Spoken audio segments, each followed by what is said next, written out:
amigos who are stepping in and they do not give up.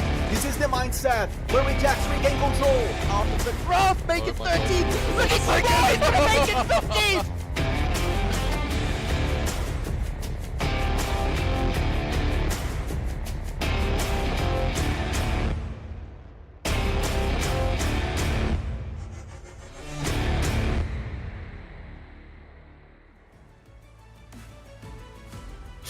Hello my friends, everybody here in our CARRY1ST channel. It's a pleasure for me to be able to cast to you guys the grand finals in this very special Sunday. It's gonna be our CARRY1ST Africa Cup of Call of Duty Mobile, and I'm Igor Lanex, your talent, your host today, cited by the great Captain Trout. How you doing, man? What's up? Tell me. Yeah, I'm so excited, man. It's so nice to be working with a new face. Like I said, we're both international. Technically, I'm not as international as you. You're coming all the way from the east coast of the US, which is a little bit further than me. I'm nice and comfortable here in the rain of Cape Town. But again, thank you very much for introducing me. And I'm so excited for this event. It's going to be a good time, like you said. And man, boy oh boy, do we have some good Call of Duty Mobile coming up for you guys. It's going to be the winners bracket final first, which is going to be none other than Noxious Next Gen versus Cast Esports. And man, did these guys have a run to get here. Nothing but 3-0s all the way. Oh yeah, we're gonna see those teams clashing up, but before that, as you were mentioning, we're gonna have a nice time here, but we're gonna have to see how they're gonna deal with that esports coming from the lower brackets. So it's gonna be a party between three teams, to be fair. They're gonna be facing each other in a little bit, and we have to mention, Trout, that it's gonna be a streak of 3 matches, lower winner brackets, and then the grand finals. And the first 2 matches are going to be played in the best of 5 match layout, and then the final one's going to be best of 7. So I'm extremely excited to be casting this over by your side with you, man, here, just to show Africa who's going to be the king of these regional qualifiers.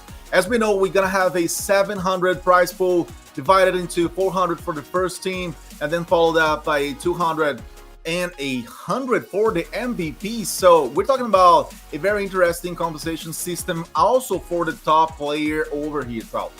Yeah, we're going to have a voting system for the MVP, so it's going to be thrown up in chat after the first series. You guys can go ahead and get involved there. There will also be a QR code on screen. So when that is available, go ahead and vote, and you'll be giving somebody a nice crisp $100 in the back pocket. And I don't know about you, man. You can buy a lot of chicken nuggets with a couple $100, in my opinion. Totally. Well, it's always helpful. And we see right now the Cast Esports crew, the squad, the roster, composed by Mies, Toxic, Lunar, Nandi, and Simpsy. And we know that we have to keep an eye, especially on Mies, Nandi, and Simpsy. They're going to be doing a fantastic job, these highlighted men, to carry it out and bring quality to the CARRY1ST grand finals here, eventually on our Africa Cup. Trout, your thoughts on this team right after we see also Nox Gen squad over here? Well, we've got Noxious Next Gen, like you said, and Devoid. There's a little bit of a storyline developing here because, if I'm not mistaken, Devoid was a part of Cast, but he decided to part ways there, and now he's sort of like the dark horse for this Noxious side, trying to see if he can dethrone his previous teammates. And yeah, he's followed up by Avatar, Daddy Bean, Claps, and Rye. And I'm just so excited to get into these maps. Some classic Call of Duty maps coming up here. It is going to be a best of 5, like you said, starting things off on a classic from Cold War. Apocalypse taking things over to S&D at takeoff. Control and Raid. Hacienda hardpoint for the second one, if we do go that distance. And finally, if we run all the way to a game 5, hopefully around 11, or a double overtime, it is going to be firing range. Yeah, fantastic. I already took a shot here with my cell phone of this fantastic map pool, my friends, so that I can keep, taking a look at them. But yeah, as you said, a very first and fantastically fast start with a hardpoint on Apocalypse. As we know, it's a very small map composed by a lot of fast-paced action. So it's going to be a very, very interesting begin for these teams. Followed up, of course, by Search and Destroy on Takeoff, a very wild map opened up. So it's going to be crazy to see how the utilities, systems, and items are going to be playing a role in this game, to be fair. Followed up, of course, by a control mode played in Raid. A Raid so classical.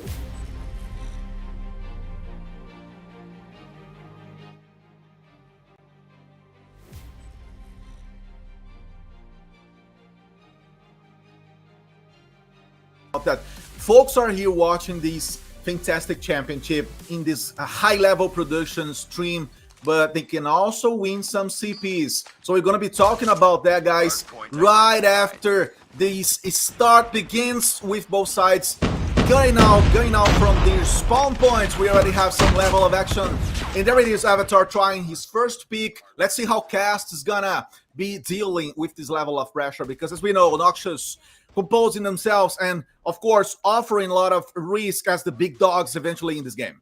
Absolutely, and I like to see a bit of a break to start things off here, and there will be a bit of a mixy spawn coming through. 2 players will be spawning in the back, so looking towards P2, it looks like Cast is trying to play a little bit heads up here, trying to get set up for the next map. But as I say that, there's going to be another re-break, and as expected on a small map, with the action so closely packed, it is going to be backwards and forwards on P1 before we start looking for some serious rotations. But with 20 seconds, this is where you got to keep your eyes on that mini-map, because I'm pretty sure people are going to be looking for that next hill, and it does look like there has been another flip, and Noxious is already getting set up for P2.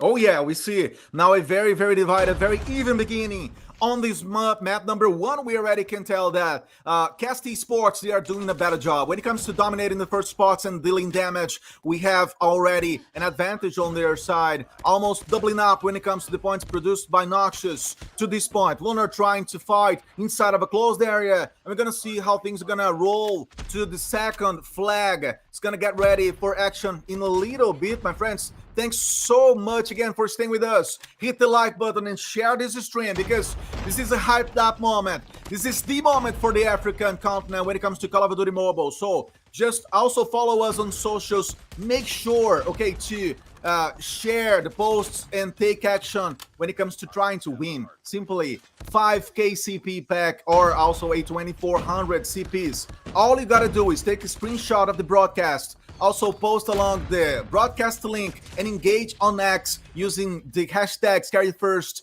Africa Cup and also CARRY1ST Cup. You make sure to also tag CARRY1ST on X, and that's how you're gonna be able to eventually win a 5k pack of CPs on Call of Duty Mobile. Followed up on all the things we're gonna have today. Me, Lanex, and Trout, we're very excited to keep showing you guys all this action as we already transition Trout to the third flag. We could tell that CARRY1ST Esports definitely found their pace, and they dominated the points over there. Absolutely. I mean, in the chaos there, we get to see a little bit of streaks coming through here. Not going to convert into anything other than a little bit of distraction on the map. But if we're looking at the way that these two teams are playing, I must admit, the side of CARRY1ST Esports, not really too worried about the spawn side of things. They are absolutely just flying through, gunning everything that moves, as they didn't have the rotation. Here we can see a bit of a claw coming through, and that's going to be one looking for the second here, but he gets taken out. So backwards and forwards on the hill, but with a bit of consistency, it does seem as though CARRY1ST has just managed to keep that time ticking over for themselves consistently. They have been able to break every hill with another 60-point advantage coming through here. Second set of streaks coming in. Some of the Predator missile will be landing. A double kill coming through at the moment. CARRY1ST Esports putting down a pretty big boot on the head of Noxious. It just seems as they are unmatched going into P4. Oh yeah, that's what I'm talking about. That's what I precisely want to see when it comes to a very, very high-paced and high-quality Call of Duty Mobile, because we see that CARRY1ST Esports, they managed to bring their power and their quality from the second flag to the third one. Already moving into the fourth round of flags here, we can tell that on the top of that, Noxious are going to have to fight for their lives. They're going to have to make their way to reverse the scoreboard, because things are getting sour for them as we see the margin growing up for a total of 60 points in favor of CARRY1ST. It's getting closer and closer for CARRY1ST to wrap this map up, but we see Mies totally delivering the damage and managing to acquire a triple kill on that very spot. Almost 100 points now, Trout, against Noxious, and the big question is Noxious still alive for this map, or are they feeling a little bit nauseous? A little bit nauseous, because at the moment they are just being put into the blender. As you can see, double kills left, right, and center for the side of CARRY1ST. They're not even remotely worried. They have utility in the back pocket. They're using their streaks effectively. All I see is an orange kill feed as back to back to back. Another point, one for the side of CARRY1ST here, going on the rotation back to P1. And with a little bit of utility flying across the map, I'd like to see a few more trophy systems being thrown from the side of Noxious is because they just seem to get broken at every single turn. But we get to see Rye coming on the back, trying to make something happen. But unfortunately, Luna's movement just too quick for him. He gets taken out. But Devoid on the other side of things, the man, like we said, you have to keep his eyes on him because he was previously a part of Cast. He's trying to make it happen here for his team. But unfortunately, he gets taken out. And again, the lead slowly dwindling. It's down to, 70 points or so now between the two. So maybe the side of Noxious have swallowed their vomit a little bit and are slowly getting back into this game. As on the second set of rotations here, it does appear that they have found a bit more of a rhythm. Oh yeah, I can tell that Noxious absolutely finding their path again and getting back on action, getting back on track, because that's what they need precisely now. And they finally acquired a little bit more of points when it comes to the first flag.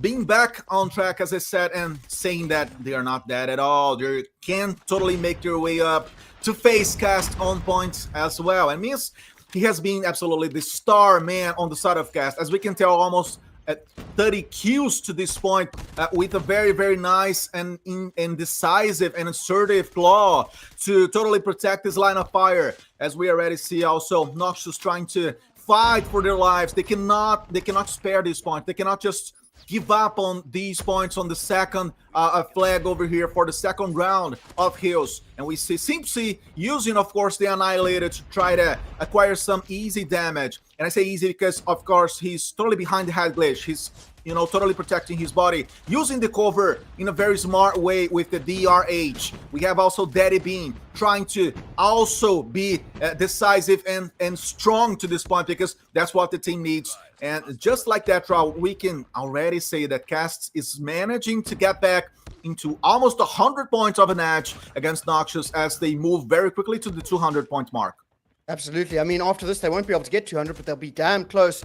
But I think there was a bit of a change in play there coming from them. Whereas in the first set of rotations, they really just focused on break heavy. They try to get their players up close and personal, deal as much damage as possible, and just simply walk onto the points. But right now, it looks like they're playing a bit more of a rotation heavy game. Having said that, they have just lost this one, and it does look like Noxious is back into it. So it won't be a 100-club point game, but still 90 points between the two, and this is probably the closest quarter game or point that you can get on this map. So these players are going to be going backwards and forwards. As you can see, the players trying to get close and personal here. Toxic flying forwards, looking for a double, unable to find it, but Nandi might be able to pick it up, playing head glitches. It is a battle of attrition at this point, and eventually there's going to be a break. Cast Esports finding their rhythm once more and 200 points. Fantastic work, fantastic streak by Cast Esports, totally dominating, smashing Noxious against the wall and showing who commands this whole thing. Cast Esports beginning this clash, this battle over here with high quality paces and movements and decisions, of course, because on the hands of Noxious we can tell so far Daddy has been the big daddy. He's almost there with 30 kills, dominating and killing, along with Jack the Goat. But let's see if things are gonna change, because I have seen with my own eyes, Trout, many reverses on Apocalypse Hardpoint. It's hard to totally define who's the winner already, but based on the margin of points. But again, everything can happen. Cast can just keep playing well, or we can also have Noxious totally changing this storyline and reversing it and getting back totally to the top, to the peak, to the prime of their quality game. We see RI using the cover. We see also Jack. So the kill feed suddenly begins to be more of a one-sided kill feed. To this point, I would say that Noxious, they have a nice way of getting back into action and finding points right after suffering a little bit. So this is a team that can show more resilience over time, man. Absolutely. I mean, they're finding a few more kills. They managed to hold down this hill for the majority of time here. They're trying to see if they can get back into the game, like you said.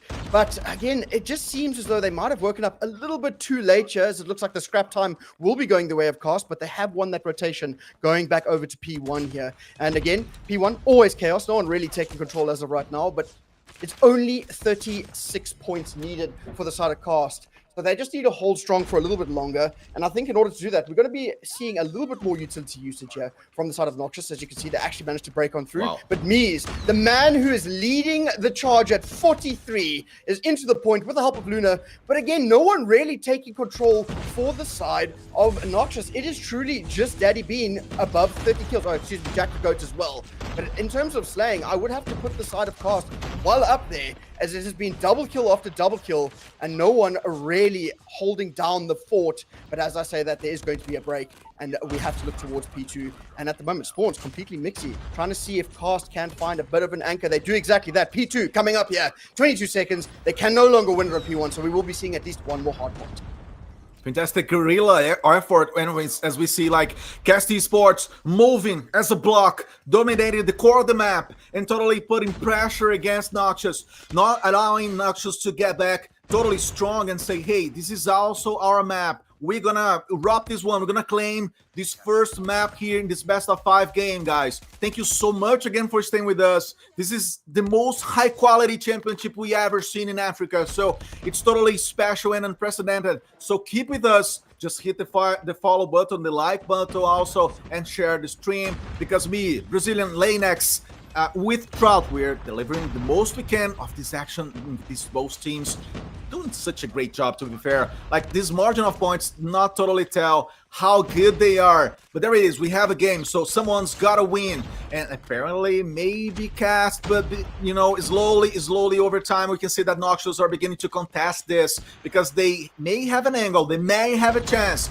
The opening window for them may be another chapter of this whole apocalypse hardpoint over here, as we see them moving out, mounting up to 200 points. Jack totally getting in there and trying to read their opponents off from now on, but Bees is also on action. Less than 10 points, so we're talking about the last seconds. We're gonna get to the countdown moment. Almost just 6 points now to the side of CARRY1ST Esports to wrap this one up, Trout. Absolutely. I mean, that hill was absolute pandemonium, as everything in the kitchen sink was thrown in there from both teams. But at the moment, it does appear that the rotation has been won by Noxious, and I thought there was going to be a bit of a back foot there, because it was a perfect break. They sent 2 players around the back, flip the spawns back there. 3 seconds left. It is close and contested, but Nandi, he has to stay alive. He gets taken out. Cast almost taking the map, but not quite, as the kills are finally raining in for the side of Noxious. What a reverse! What a comeback by Noxious, definitely! But there it is, CARRY1ST Esports! Vaha! They managed to conclude this one! My God, what happened here? They totally got back to the point. I was almost jumping to my native Portuguese language here, man. I was so excited to see them totally re-dominating the point and totally closing this one before the danger was too late to be controlled.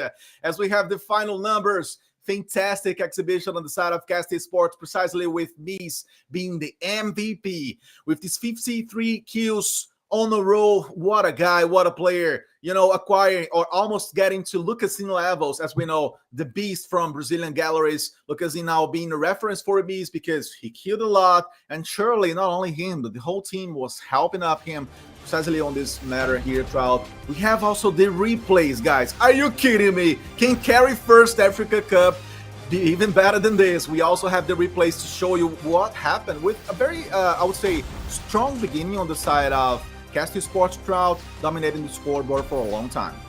Absolutely. I mean, they started off strong and finished strong, but in the middle there, it got a little bit mixy, as I think it came down to realizing that the side of Noxious, they can shoot back when they need to, and if they had started at the same pace at which they finished, I think it would have been a very, very different tale to tell. But like you said, it came down to it in the end. There was excellent streak usage there, but again, Mies, man, 50 kills to end the game. That is some serious damage that he put up there, and he was leading the charge, and I think him making those entry plays simply turned the tide for the side of CARRY1ST Esports. But again, this is only map 1. You must remember that we are going to a completely different game mode, that being S&D, on a different map. So maybe things will be turned on its head a little bit there as we go into map number 2. But man, if this is the level of Call of Duty we're expecting, and this is just the first map, we are in for some serious COD mobile action today. Precisely, and you see that Noxious, they had an effort. They are a very hard-working team. They were almost there, almost being able to reverse this one, seriously. And CARRY1ST Esports, I guess now they have learned their lesson. They cannot joke against Noxious. They cannot be slow on the side and wrapping up the maps, because potentially Noxious are gonna find their way back into the scoreboard. That almost happened. And I would say, to the side of CARRY1ST Esports, they were kind of lucky, Trout, to find their new spawn point close to the last flag. So that's how they could come so fast and rotate in a non-risky way, excuse me, so that they could just, you know, call themselves the winners in this first game. And we're talking about, of course, a lowest bracket game here. So it's going to be crazy to see a winners bracket game. I'm gonna be very, very eager to see how these teams are gonna be facing. Of course, Devoid in a little bit in the lower match, because it's gonna be like, you know, whomever makes more mistakes now are gonna be regretting later or soon. Absolutely. I mean, at this level of Call of Duty, you're looking at people at the team that makes more mistakes. And I think the mistake from the side of Noxious is they just started a little bit too slow, because in the beginning they had good rotations, they got taken out a couple of times, but in the end, when it came down to that absolute crutch hill, which was P2 on the third set of rotations, they managed to flip out the spawns, break it out, because I thought that was going to be all she wrote, considering that it was won by Cast and they were there set up, but they just got simply broken.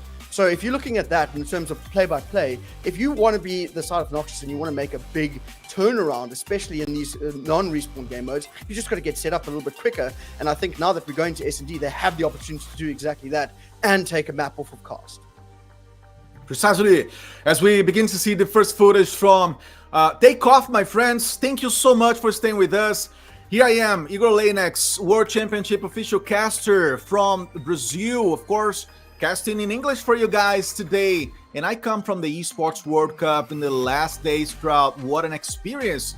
And already jumping into this high quality CARRY1ST World Cup here. Can I say it's going to be one day eventually, right? The CARRY1ST World Cup. For now, it's still the CARRY1ST Africa Cup for you guys to make the continent united and strong when it comes to the Call of Duty mobile international scene. Absolutely. I mean, this is just a qualifier. Let it be known that there's still more from CARRY1ST. Oh, yeah. This is just the South African qualifier, one of the regions. So whoever wins this bracket has the opportunity to play on LAN, if that's still going to be determined, but on LAN for the $15,000 that is up for grabs in the overall African Cup. But right now, S&D, here we go. And it does look like it is going to be simply with the sniper, and he finds the first, but it's going to be Devoid answering back. So currently a 4v4.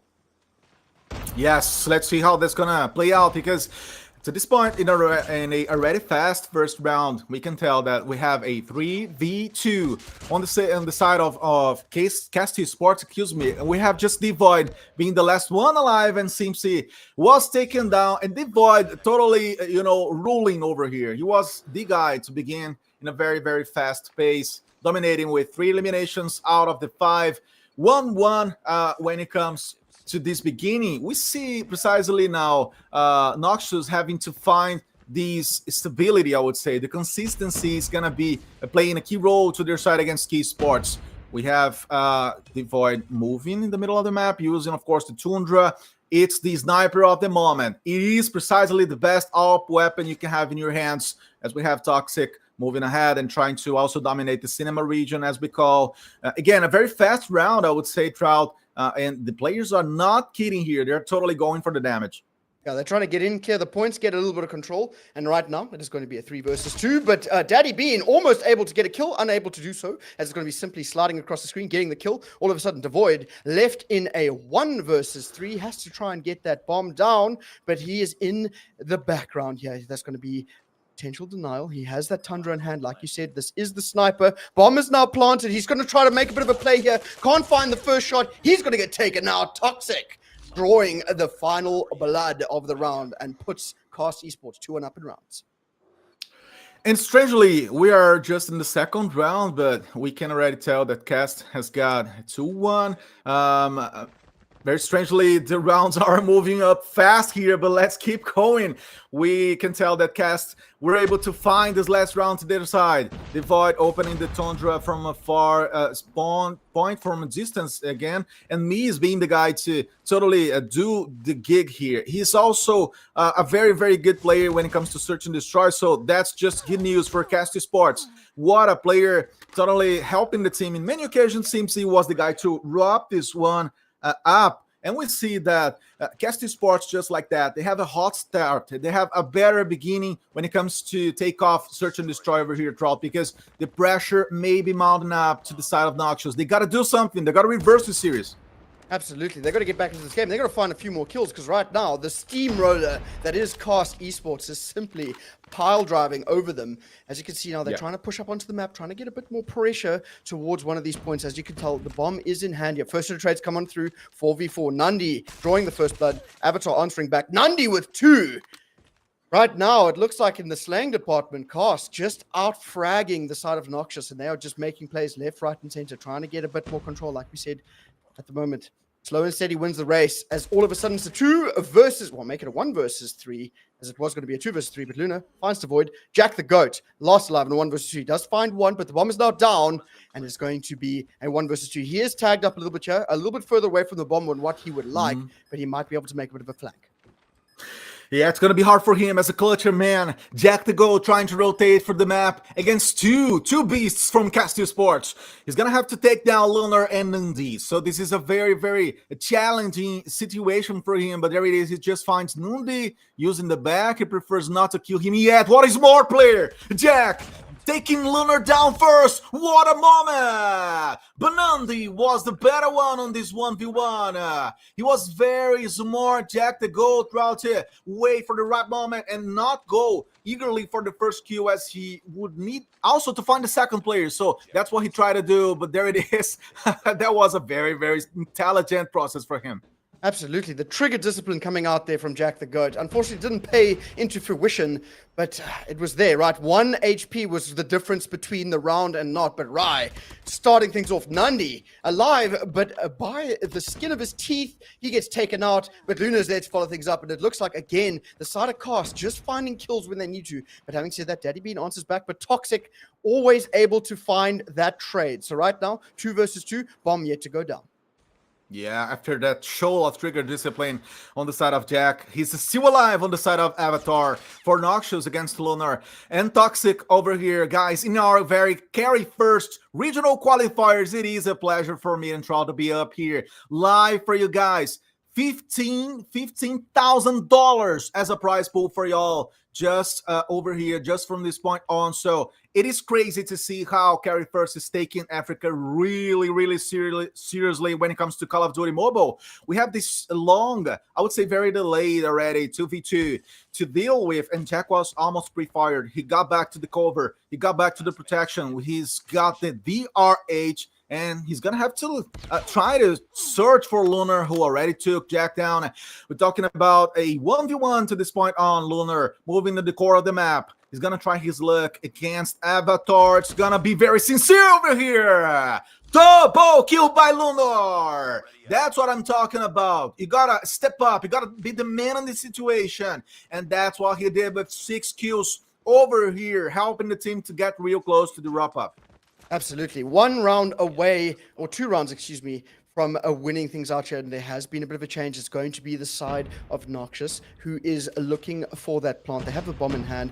But again, it just comes down to the side of CARRY1ST being able to clutch up when they need to. It was a 1 versus 2. Luna finds the double, gets the round, and now they have full control of A, but B, left to 1 player. That's going to be Luna. He has to stay alive here for as long as possible, as no one has found that first blood. Having said that, Devoid opening things up here. Oof. Nice snipe.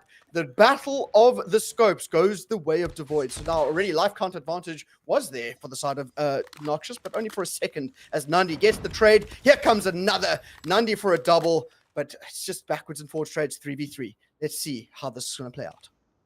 Yeah, and the mistake on the side of Devoid was totally showing up, you know, revealing his head, his face out there, because he's a very, very good sniper. And when it comes to being a good sniper, you need to keep protected and hidden. But there it is. He was trying to face opponents. He was taken down very quickly. We just have Toxic against 3 opponents. We're talking about a clutch now. Daddy being on the screen. But we have also Toxic having the chance. He saw the first one. Nice pick by him to take Daddy down.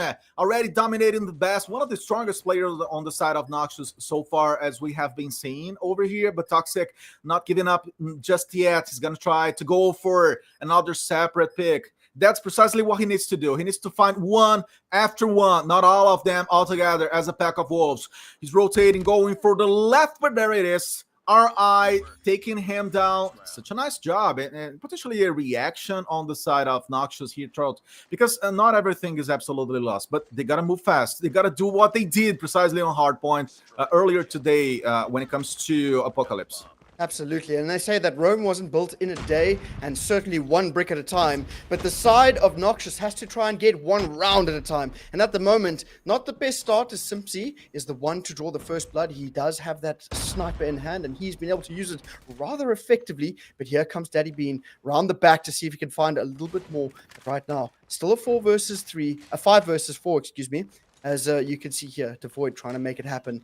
But now, with the bomb in hand, there is no real control of either side here for the side of Noxious, as they need to find these entry frags to at least make a bit of a difference. Here comes the shots. Devoid gets it nice and close. Mies, we'll see you in the next round. But Toxic is there for the trade, and if you're playing off of trades, that's exactly what you need. Jack the Goat finding another 3 versus 2, still in favor of CARRY1ST Esports. Yes, Jack. Totally using the cover in this moment, waiting for the right spot to be attacked. And we have also Avatar rolling the map. It's a 2-man pack on the side of Noxious to try to respond against CARRY1ST Esports. We have Jack in a very patient space, just waiting, just aiming and looking at the window, seeing if anyone from Cats is going to show up, is going to appear to try to fight him. We have Lunar from a distance. And the 3 players, interestingly, from CARRY1ST Esports using a triangle positioning, as you can tell, with 2 players more to the back and putting Nandi into a more of a forward position. Lunar takes Jack down. It's going to be just Avatar against 3 players, and Nandi finishes him off for a 6-2 split, almost putting Cast into these 2 maps lead against Noxious. So it's really looking solid for them. I don't see many chances now from Noxious to reverse this one, Trout. It's gonna get even more complicated for them. Especially now that they have to still get that bomb down. There has yet to be a change in plant team. So it looks like a bit of a change of pace here. Nice nade coming through, a bit of a Kobe. Avatar takes out Simpsy, but Luna is there for a trade. Daddy Bean finding another. Mies turning this into a game of TDM as opposed to a game of S&D, but Rai follows it up. 3 versus 2 now, but the nice quick scope from Rai, leaving Toxic in a 1 versus 2. But he does get good timing, so he does manage to find at least one of those trades, but he has to play patiently here to see if he can find these players in a 1v1 as opposed to potential trades. He does exactly that. He finds the first, looking for the second, all the way down to a 1v1 here. Bomb is going down, but this timing, it might be perfect. Toxic is there, but he doesn't get his irons up, and it is going to be another round for none other than Noxious. Fantastic response. Again, Noxious showing those signs of resilience, of strength, and they need to keep piling up on this. They need to have a full roll, a full streak of nice rounds to eventually dominate CARRY1ST Esports in this very map. We see already the teams rolling up and getting out of these spawn positions. We have Lunar in the middle of the map, Nandin taking R. It's going to be crazy, mad hard for them to reverse this one because CARRY1ST, they're already looking into map number 3. They are already confident and thinking about control mode on raid. I would say Jack using the window, it's gonna be tough on the other hand for CARRY1ST Esports because they are outnumbered here. They don't have the chances eventually to fight so openly now against Noxious. We see Daddy inside of the cinema using the DRH again and showing up his body, covers back again, getting back to protection spot. Very, very good player, Daddy, again, to be one of the men to be mentioned always, along with Jack, the GOAT, I would say, and the Void. I cannot forget him as a very good sniper. Simpsy is going to be the last one against 4, but the Void makes sure he's not alive anymore for a 6-4 split. Almost reopening the map, right? I don't know if you agree, but like when we looked back into like 5-2 rounds and then 6-3, 6-4, I mean, what is happening to CARRY1ST Esports? Their late game is not their strongest point, I would say. Absolutely. It looks like a little bit of white line fever here as they're unable to sort of ice up when they need to. They can't finish as strongly as they'd like. But having said that, there are still 3 rounds needed here for the side of Noxious to get back into this game to at least force the overtime. And they do have that bomb in hand, so they are back on attack here. But again, it's such a weird concept because it seems like a rinse and repeat of the previous map where you got to see that CARRY1ST started off so strong, but they sort of faltered towards the end, but they might be able to close things out here. But Devoid, man, with that sniper in hand, he really has been a force to be reckoned with. but unable to find that first blood. Time now ticking down, just over a minute to work with. And at the moment, it feels like they're playing a game of chess. They're just looking to see if they can find that first blood and then play around that. Both sides on the line, positioning, as you can tell, forming lap lines from north to south to protect the map itself. Map control has came to be the core point, the key point in this very round number 11. We already had 10 of them, and so far, CARRY1ST Sports dominating the series as a whole, having beaten Noxious on the first map. We're talking about a search and destroy here and take off, ladies and gentlemen. So thank you all for staying with us. Share the stream. Keep pumping up, keep liking our work and sharing on socials as well, of course, as we see CARRY1ST Sports in a dangerous position here. But Miz and Toxic reverse this one. It's going to be very hard for Miz to face 3 opponents from this point on using the SPR. As we see, he's moving into the middle of the map. This man has got balls, but there it is. Not for so long because Daddy took him down. It's very, very hard throughout. In Call of Duty Mobile, when you begin moving by yourself without information, also out in the open as he was doing in the core of the map, that will be crazy, crazy good to see if he eventually got to dominate the 3 of them.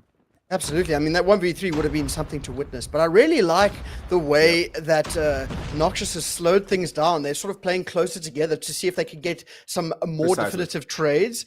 And they are really trying to get the utility usage out there. A lot of smoke's coming out from them, cutting off those lanes so that the sniper is no longer so important. But Simpsy checks the wrong corner, and Jack the Goat is going to be the one to draw the first blood. And again, it seems like that momentum that is snowballing into a boulder at this point for the side of Noxious. As they find another kill, all of a sudden it looks like CARRY1ST Esports, their past transgressions are coming back to haunt them as they are unable to find the momentum that they had at the start of the game, and that's going to all of a sudden put none other than Toxic in a 1 versus 5.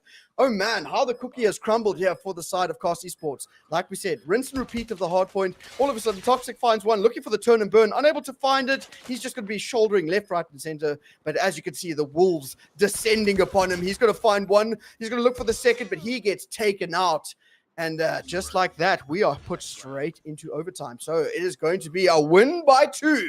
And coming off of a 6-2 lead, CARRY1ST, they're going to be kicking themselves a little bit here as they've really fumbled the ball.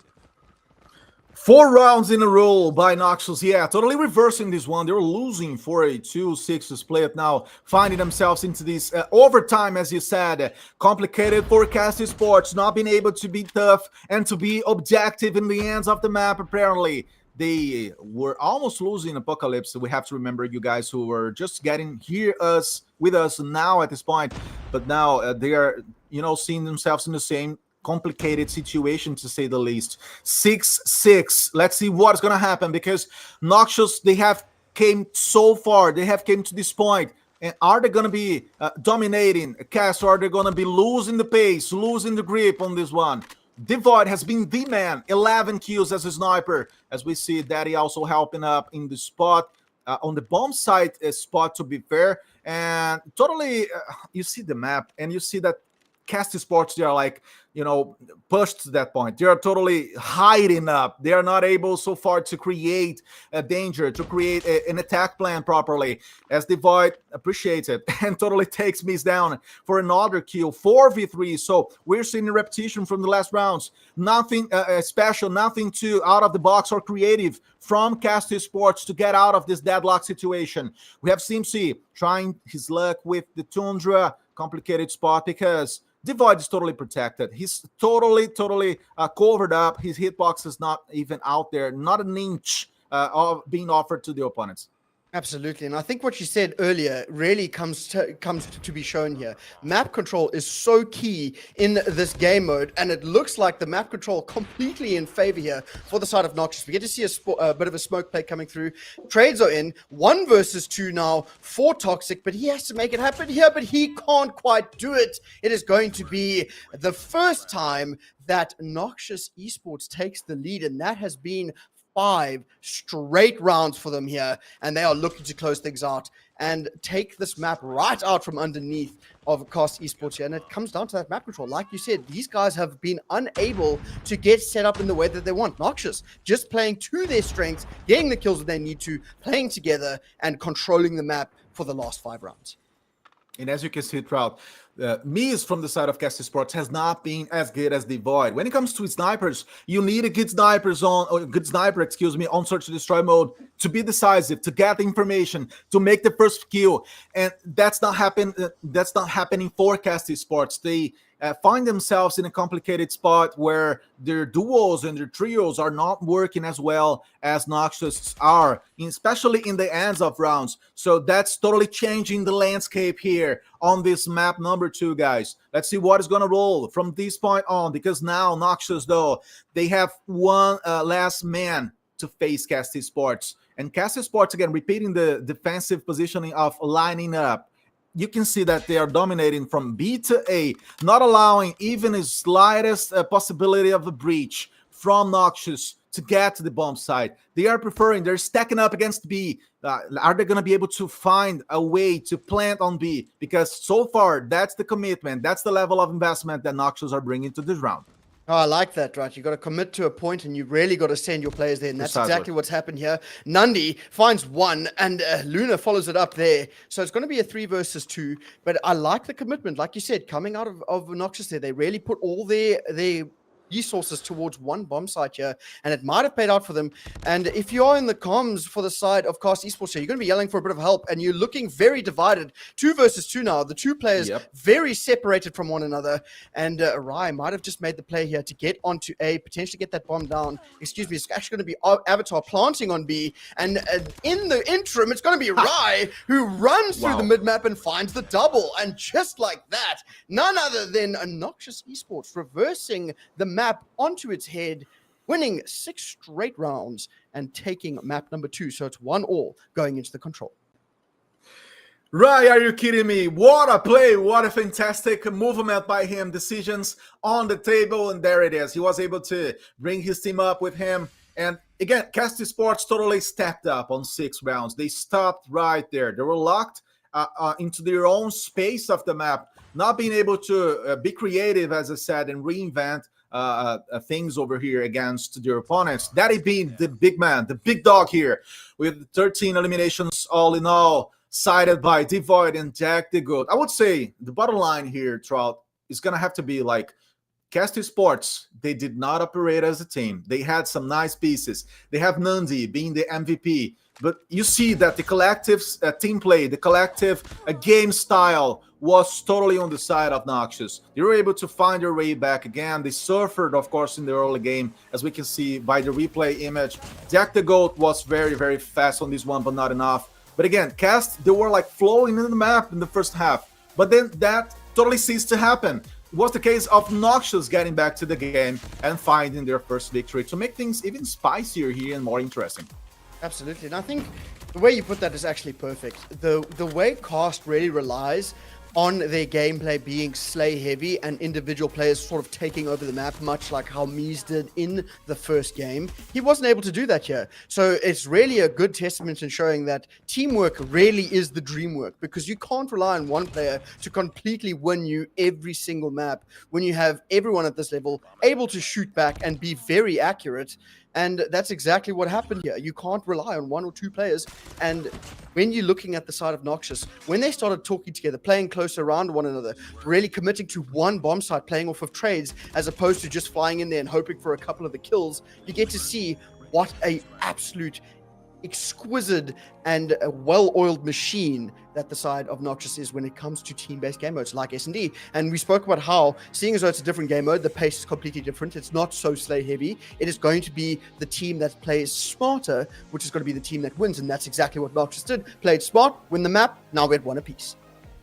And I would say, on the top of everything you said, they were able to combine and put their pieces into a very smart, game plan as a whole, as I could say, because they were saving the void for the first minutes. He was acquiring information. He was taking the first opponent down. And after that, you could see the trios. You could see Daddy Bean. You could see Jack, the man, the GOAT, dominating the field and being up there, being on the first line, I would say. So all those elements combining to favor totally whatever Noxious decided to do. A very good game plan on certain destroyers, but as we all know, Trout, games in Call of Duty, they're not made just by hardpoint or just search and destroy. We're talking about also a control mode to roll in Raid. And Raid is a very balanced map. It's a very, very interesting flowy map where you can have possibilities, you can have upsets, you can have reversals. So it's going to be tough to see how these teams are going to stabilize their gameplay, because I guess after all we have seen so far,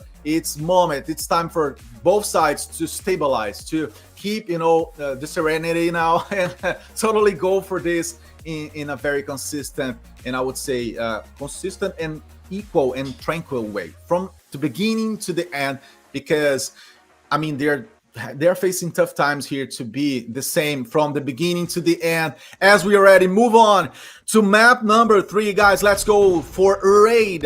Again, hold my hand, Igor Lanex, your World Championship official caster, sided by Captain Trout, coming up with me today to show the action and roll over these two teams, as we already have the first round on control mode going towards B as usual, as expected, and CARRY1ST Sports dominating the B. Are they going to be able to convert this one, or Noxious are going to be facing themselves? All right, there it is, the response already.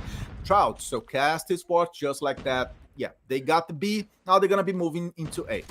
I like that play, right? They were out here. They knew exactly what they wanted to do. Maybe they're listening to us a little bit here and talking about how teamwork is so important. Put their eyes and their sight straight onto B, get the sight, looking over towards A, and we're going back to a respawn. I like to talk about control being a bit of a mix between S&D and hardpoint, where there are 2 points to capture, but you have lives in the back pocket as well. But at the moment, if we're talking about slaying potential in a respawn game mode, CARRY1ST, they are really here to play, as they already have racked up a good 5 to 6 life advantage. But having said that, things seem to stabilize a little bit better here for Noxious, as they're finally getting back into this game, but they are down a good 8 lives, but they need to watch that life count as they have the closer spawn. But you can see CARRY1ST pushing up, trying to get control through the mid-map here. In kitchen and money room, it's going to be Nundy, but he gets taken out, but Simpsy is there for the trade. That's going to be 2 down. That is the door kicked wide open, and onto B we go, or A, excuse me, for the side of CARRY1ST Esports. You can see the spawn kills coming through here for Simpsy. He finds 2 with the help of Mies, and that might be all she wrote, as there are only 5 lives left for the side of Noxious, and you can see that spawn kill just so dangerous. Yeah, we're talking about a massive first round by CARRY1ST Sports, trying to respond, trying to show they're alive in this competition, already dominating and overruling. I like the expression you used, Trout, kicking off the door and showing with 2 feet, by the way, okay, just not one, but showing who's the boss when it comes to Raid to begin with a very fast rotation to B, converting the flag and already rotating through A. And I would say not rotating in a safe way. The safest path would be rolling through jungle, to the corn, to the side of the map. But they did not do that. They were like massive and almost arrogant, rolling through the middle of the map, the most risky zone we have to reach A and dominate against Noxious. Now, Noxious is going to have to almost do the same. They're already locked in and unable to get to B. See the level of protection on B? So that's how hard it is for Noxious to even step in there. What a massive play by CARRY1ST, totally putting Noxious against their own spawn. Noxious are locked up in the garage. They're like trying to get out of there. It's very hard for them to move in the map because the map control is totally on the hands of CARRY1ST Sports. Absolutely. You can see here they did manage to find a little bit of an opening towards A, and if I'm not mistaken, A is by far the harder point to capture here, as there is a closer spawn for the defending side. But having said that, Rai finds 2, and he's going to be back on the point. So 2 ticks found for this side of Noxious, but he has to push on through here. That's exactly what Rai is doing. I like this play, trying to get set up in the back spawn here. We had a bit of a spawn kill, but having said that, Simpsy is doing the exact same thing on the other side of the map, and he is just cutting them down as they are spawning. 5 lives, making a few more kill feed, nothing but orange. CARRY1ST Esports, they know how to play control, and you can see here some streaks coming through. Simpsy playing the back spawn as best he can, making enough of a noise, and all of a sudden there are 11 lives between the 2. Toxic helping him out here. It looks like the blender has been put to max speed as CARRY1ST Esports holding no quarter on control, as they are just blending them up as they're trying to get it even a little bit further towards either point. I'm gonna tell you this. This is massive. A second spawn trap in a row. That's rare to see in the competitive scene of Call of Duty Mobile. And as you said, CARRY1ST Esports taking Noxious squad and putting it into a blender and just rolling them up and smashing them against the wall, calling them worms. That's what they're doing. Not offering them even a protective spot on the map. Just again a repetition of what we already saw in the first round, a 14-2 split lead when it comes to kills here, and it's gonna be extremely tough. Of course, this round is totally over to the side of CARRY1ST Esports, showing eventually crowd that their modes are the respawn modes. They dominated on hardpoint earlier today. They're doing the same on control, so I cannot see Noxious breathing in this map, and that's what they managed to do on Search and Destroy, right? They were able to breathe, and that's how they reversed. I guess at CARRY1ST Esports, excuse me, they were talking about it and they said, guys, we have to go ultra aggressive and just rob this one very fast. Absolutely, and you can see here straight onto B again. Actually, it's going to be a 2-3 split through the mid-map coming from the side of CARRY1ST Esports. Looking to find those entry kills before making a bit of a play towards wherever they find them. But right now, trade's pretty much even. It looks like Jack the Goat stabilizing a little bit here, finding a double. But he gets taken out, 27-27. Maybe some streaks coming through here from the boys in blue. But right now, Rai playing to his strengths. Now we get to see the streaks coming through, and that's going to be enough to slow them down. He only finds one off of the back of that. And now, for the first time, it looks like CARRY1ST Esports being outslayed a little bit. We get to see a bit more of the ultimates used here.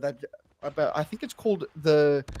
What is the bomb gun? I forget. Excuse me, guys. I'm not a mobile caster. It's all good. You're talking about the war machine, right? The one that throws the grenades. It's massive, man.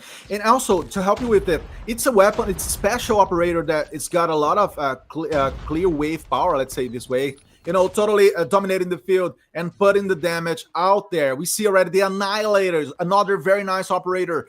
Now in the hands of supremacy. This is a single target, a weapon that is going to totally clear the field for you. But there it is. He was taken down by Jack the Goat, who's a very tough man to face box to box, as we have 17 kills against 10 now. And this is another very good reverse for CARRY1ST Esports, as they already dominate when it comes to kills, as I said, and also move very comfortably over the map, dominating the middle and trying to come to A, but the defensive effort on A is very, very tough by Noxious, and I would say, let's see if they're gonna be able to survive though, because CARRY1ST are already here, and they're killing more. Again, the war machine on the hands of Lunar, totally deciding this match, and it's gonna be a 3-0. It's gonna be massive for CARRY1ST Esports as they totally overrule. They take down Noxious man after man, and there's nothing Noxious can do to this point to maybe think of raid anymore. It's already done, it's already solved, and they know this. I would say throughout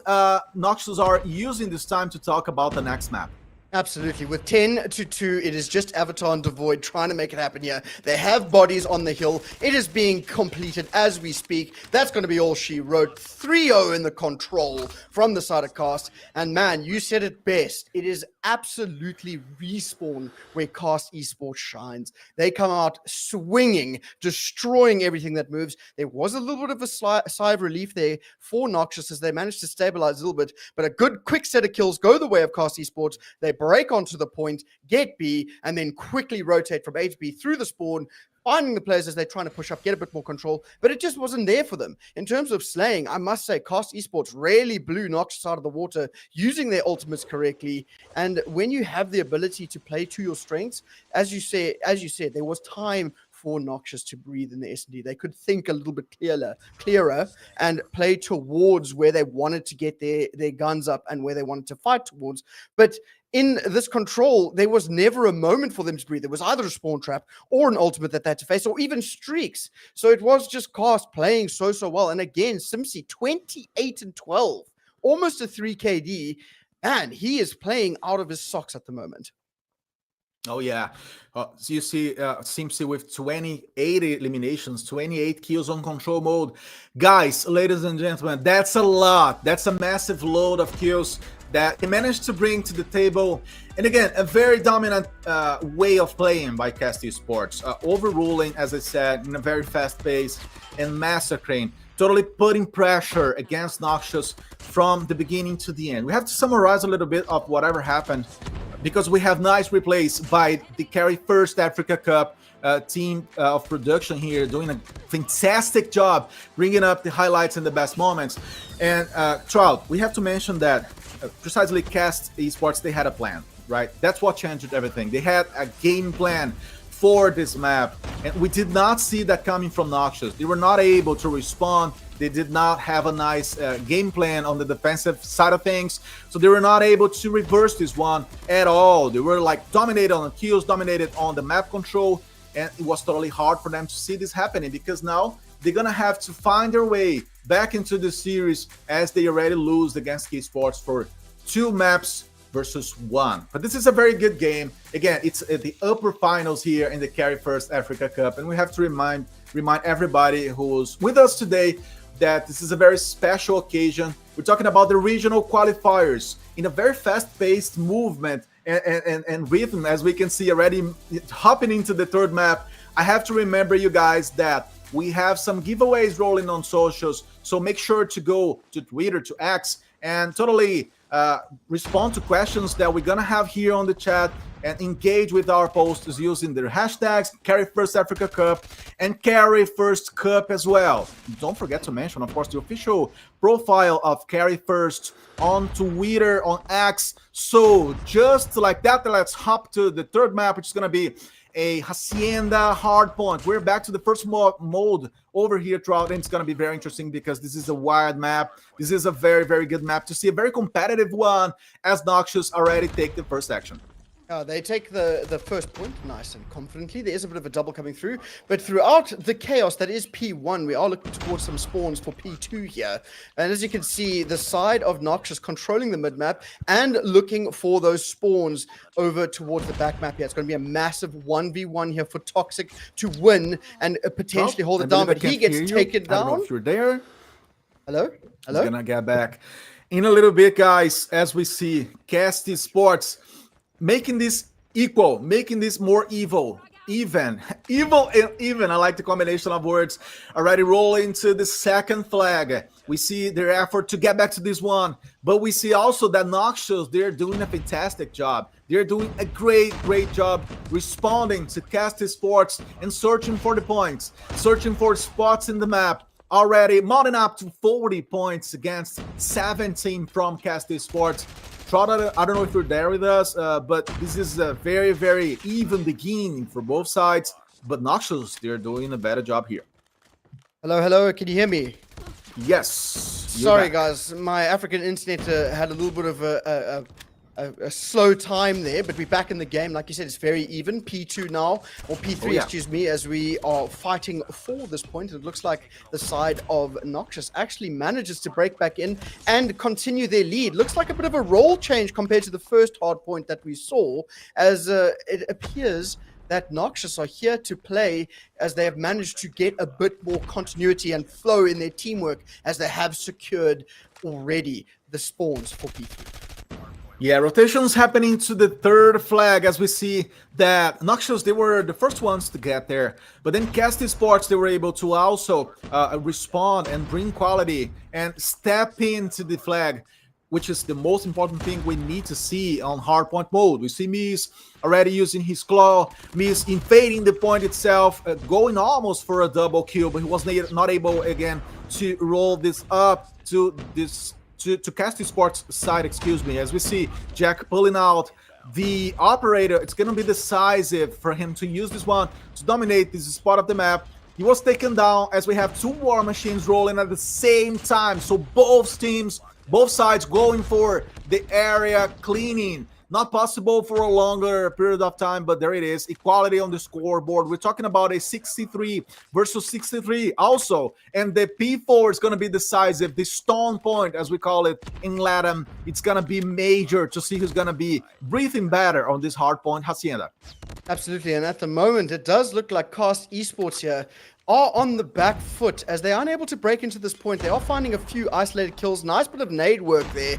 Utility coming through in the end. No real spawn control for either side as it's back to back to back here. Annihilator out for Simpsy. He's trying to make a bit of a break play, but he needs to push up a little bit further, control the map a little bit more. As Cast Esports are there, finding the time, they take the lead for the first time in this game. But as you can see, 3 down immediately, almost 4, but it's just Toxic. Alive on the point with a double. Holding down the fort, if you will, finding a third. Maybe some streaks here. He is absolutely putting the entire team on his back. 5 in a row now for him, almost 6, but he has made enough of a dent in the team to wait for reinforcements, and that's exactly what's going to happen here. Excellent hold from Simpsy himself. Fantastic hold, as you said. Good job. As I said, the P4 was going to be decisive, was going to be crucial from this point on, and they managed to acquire almost the total points they could have gone for. We're talking about a 30, 40 points edge against Noxious, and this is their dream come true. That's what you need, especially when you're going to rotate from the P4 to the next P1, which are pretty much close when it comes to the geography of the map. You can tell that they almost were there already. So it's a very, very good moment for CARRY1ST Esports. Again, they got the momentum, they got the best decisions, and apparently they got the best trading power. When it comes to going to the gunfights, they are dealing more damage. They're doing a very good job. And Noxious, they are looking a little bit lost, but it's maybe premature to say that because it's just a 30-point lead from CARRY1ST Esports. So yes, there's room for a lot to happen, but we see the kill feed totally leaning towards CARRY1ST Esports to this point, probably. Absolutely. I think right now they have a bit of a lead and it's continuing to grow. So they're confident going into it. 3 more will fall now for the side of Noxious. Playing for the spawns is going to be Toxic, but on new, it's going to be Jack the Goat, who has to go huge. He can't even find one before getting taken out. So it looks like rotation 1. We get to see the Sparrow coming out here. Utility usage being put onto a show here for CARRY1ST Esports as they break into the point now. What is that, 50 points between the two teams, 40 points, excuse me, but there is a break, and at the moment the split spawns are in. It has to come down to Devoid. He has that grenade launcher. I'm not exactly sure what that is either, but another one. It's going to be the man, I wish I knew these names a bit more. The claw's in from Daddy Bean. He gets a few more kills. Backwards and forwards we go. No one really taking control of the point, but as I say that, it's going to be Toxic with the double with the help of Nandi, and it's going to be CARRY1ST Esports looking so prominent here in P2. And you know what is crazier, man? When you see this level of investment from the side of Noxious, they were like really putting their operators out there. I say this because Daddy Bean, he was using the claw, and Avatar was pulling out the equalizer. So that's a lot of resources to try to bring to the table. And so when you do that, you really do need the points. You really do need to do the comeback, and they did it. They totally, I would say, like profited from using the special abilities. But just like that, CARRY1ST Esports, they were faster to rotate to the next point, and they also retain this very important, this paramount 40 points edge against Noxious so far, doing a very good job, I would say, and reading better the opponents, as we have Jack the Goat using the Annihilator, was not out there for enough of time. Simpsy does the same. He's trying to get back to the battleground and kill more. That's what they need. They need to keep the confidence. They need to keep the synergy up.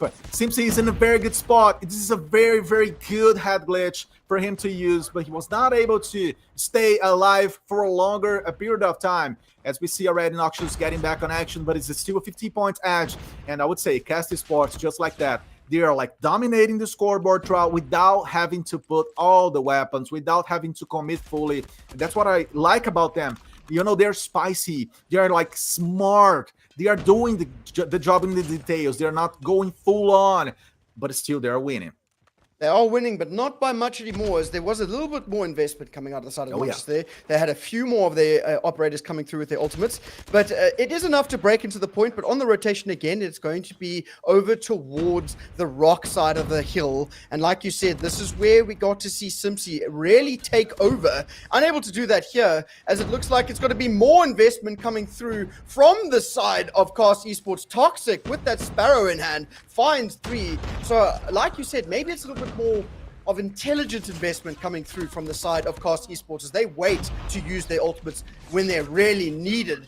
But having said that, here comes some streaks. Toxic finds a few more of those kills. Into the point we go. 40 points between the two teams, but no one really taking control apart from Cast, just because of the utility usage. Smokes are out, everything in the kitchen sink being thrown towards the rocks. But again, it is going to be more kills and more of an orange kill feed for the side of Cast Esports here as they manage to find all of the time and then some, looking for the rotation. All ultimates out. Man, they are really saving everything for these last set of rotations here. I'm gonna tell you this, with my experience on Call of Duty mobile casting, the P4 is totally in the hands of CARRY1ST Esports. They have so far managed to do that twice. They just get in there and they know what they need to do, especially using Lunar's War Machine, which was decided here. He was massively dominated and killing everybody. It was a carnage to their side. And Noxious, they were just observing, they were just watching, almost as casters, unable to do something special from that point on. But there it is. That's the beauty of the game. That's the beauty of Call of Duty Mobile, because we're talking about a very close a pack of points, of flags, excuse me, here between P4 to P1, and that's precisely why Noxious are already dominating, because it's very close. So you need to be fast enough to move to the next hill as Toxic doubles it up in the upper floor of the house, and we have Lunar trying to be lucky on the ground spots. And Noxious, just like that, are trying to get back in action. They're trying to mount up to 200 points. Maybe they're going to be able to do that because CARRY1ST Esports, they were taking so long to respond into this hill, but they were able finally to step there. We see Jack also getting close to this core point of the map. Rai is going to try his luck alone to break Lunar. He managed to do that. Again, nice job by Daddy. Getting up to the garage for the third time throughout.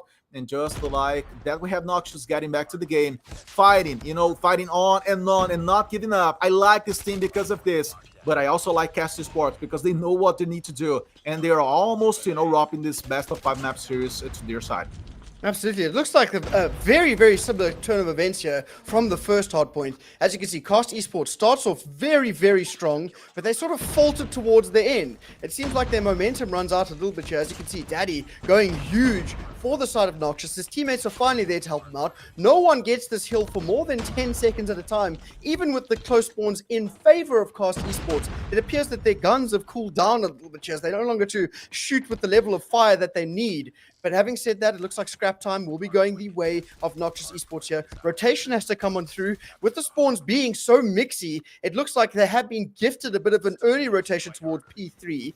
But again, it's just number 2, Rai. He has been that fallback player every single time to make a bit of a roundabout play, but he gets taken out. So for the first time, I would say that a rotation has been definitively won for the side of CARRY1ST Esports, but they need to hold it down for a little bit longer than 10 seconds as the spawns flip on out. And here come the players from Noxious Esports trying to break on through, but Mies finding 2 with the help of Simpsy. He gets taken out. Annihilator from Jack the Goat. Wow. He's shooting everything that moves, finding a double, looking for the third. He gets taken out, but Toxic staying alive for now, but the contest is in. Close and contested is the name of the game right now. CARRY1ST Esports have to make it happen here, or we're going to be extending this map to a map 5. But again, looks like it is just going to be contested backwards and forwards for either team. Well, this is surely a very interesting comeback effort by Noxious. The question is, again, is CARRY1ST Esports going to be able to find their way back to the victory? Because they know how crucial this hill is. We have now the Vortex in the hands of Devoid. He can totally dominate that point. There it is, already pulling the small balls to the spot, and just like that, he could take Mies down. Nice effort. Just 10 points away for CARRY1ST Esports to claim themselves as the victors of this map. We see a War Machine in the hands of Lunar, trying to keep the damage high. Very, very good moment in a P4 to be deciding this map. From this moment on, guys, let's see who's gonna be the winner. A little bit of a lag now, but let's hope. The game is so big. The match is getting to one very nice point. And just like that, we have the winners. CARRY1ST Esports wrapping this one up. 250 against 222 by Noxious. So there was a massive conclusion by them. Going to the grand finals here of our regional qualifiers. And of course, putting Noxious to face the Void in a little bit. Absolutely. They've been knocked out, dethroned. Both of them 9-0 in map count going into this winners bracket final.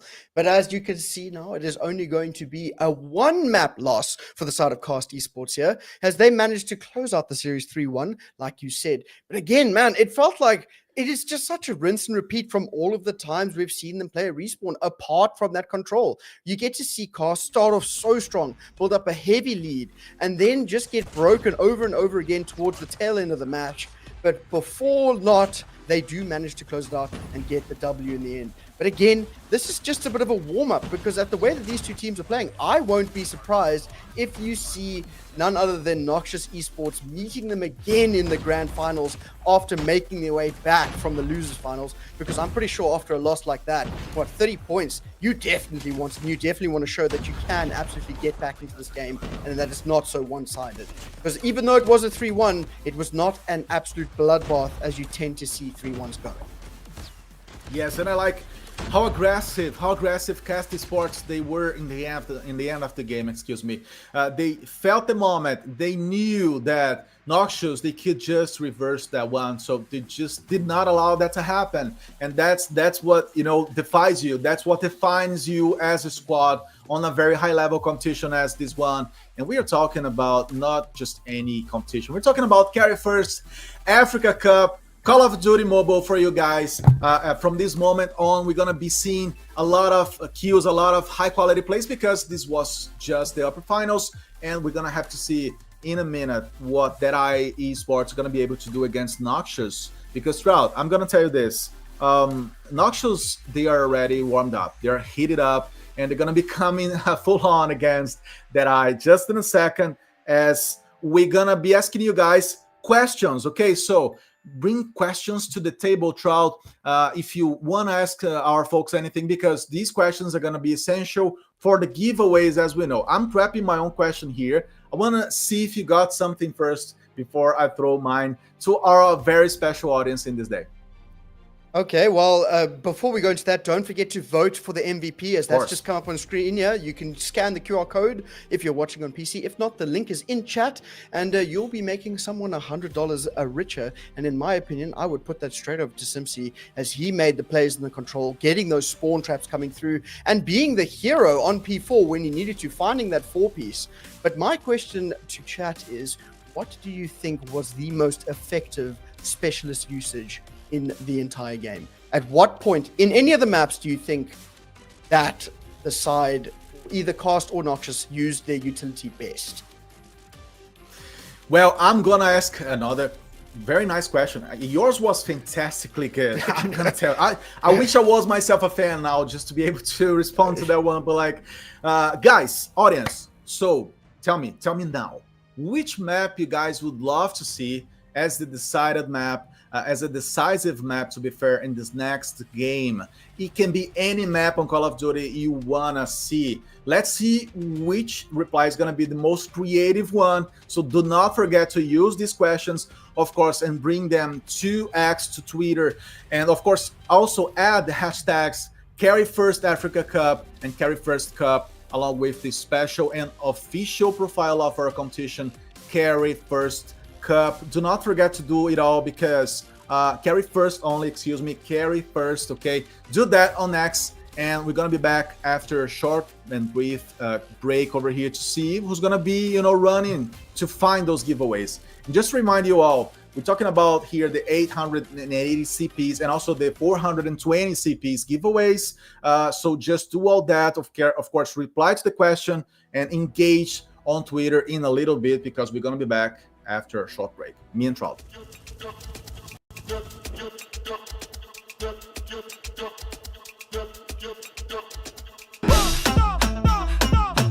Our mission is to scale awesome content in the region by solving hard problems.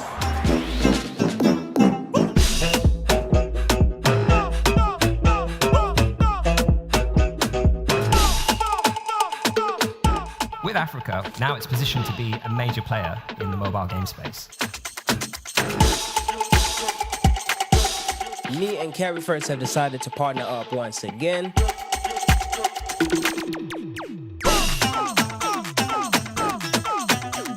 payment method of your own choice. It's up to you.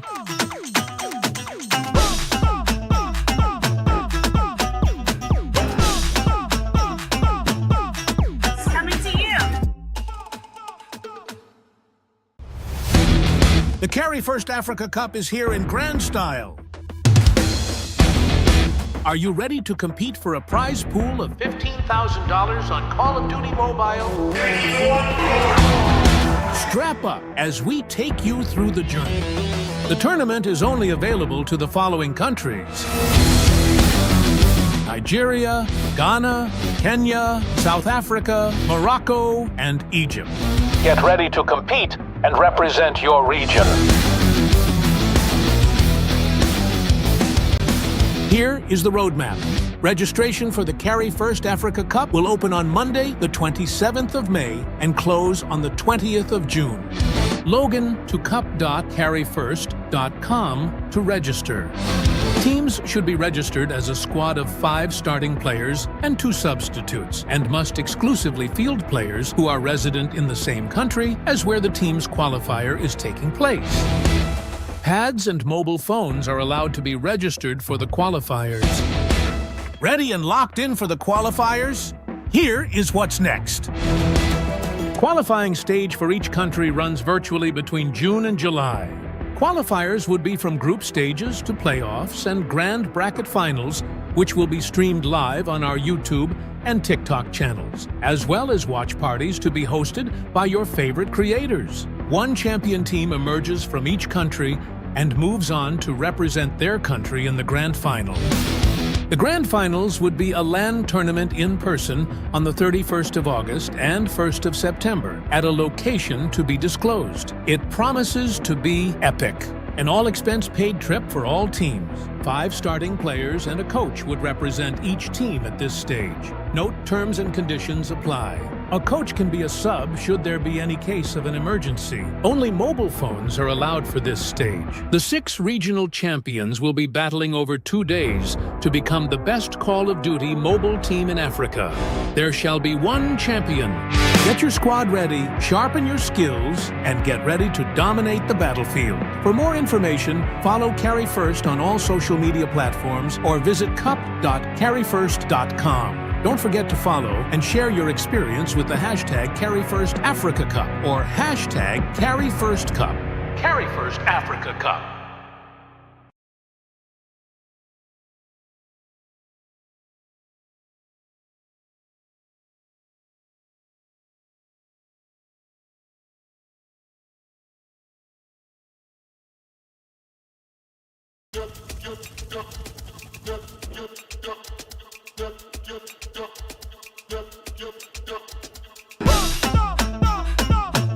Our mission is to scale awesome content in the region by solving hard problems.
And we're back, me, Igor Lenax, and my friend Trout, to keep rolling and keep showing you guys the action here in our CARRY1ST Africa Cup Grand Finals. And we're talking about, Trout, the regional qualifiers. We have to remember, folks, that the team registrations are still open for Kenya, Morocco, and Egypt. So there's a lot of chances here yet in the table. Absolutely. And those guys, just remember, this is a qualifier. If you, at the end of this, the team that wins will be sent over to the land for 15,000 US dollars. So if you are in any of those regions, go ahead and sign up, because you can get your hands on at least a spot at the land coming up at the end of the year. And hopefully that means that there are going to be a few more teams trying to get involved here, because man, oh man, the level of Call of Duty that's on display here is just unmatched. And I'm so happy to be here with you. Thank you again for having me. Thank you, CARRY1ST, for putting it all together. And of course, all the admins and production work behind the scenes. You guys are doing a fantastic job. And don't forget, the QR code is up on screen. It's on my right-hand side. You guys can go ahead and vote for the MVP and make somebody $100 richer. And I'm pretty sure you'll make that day as well.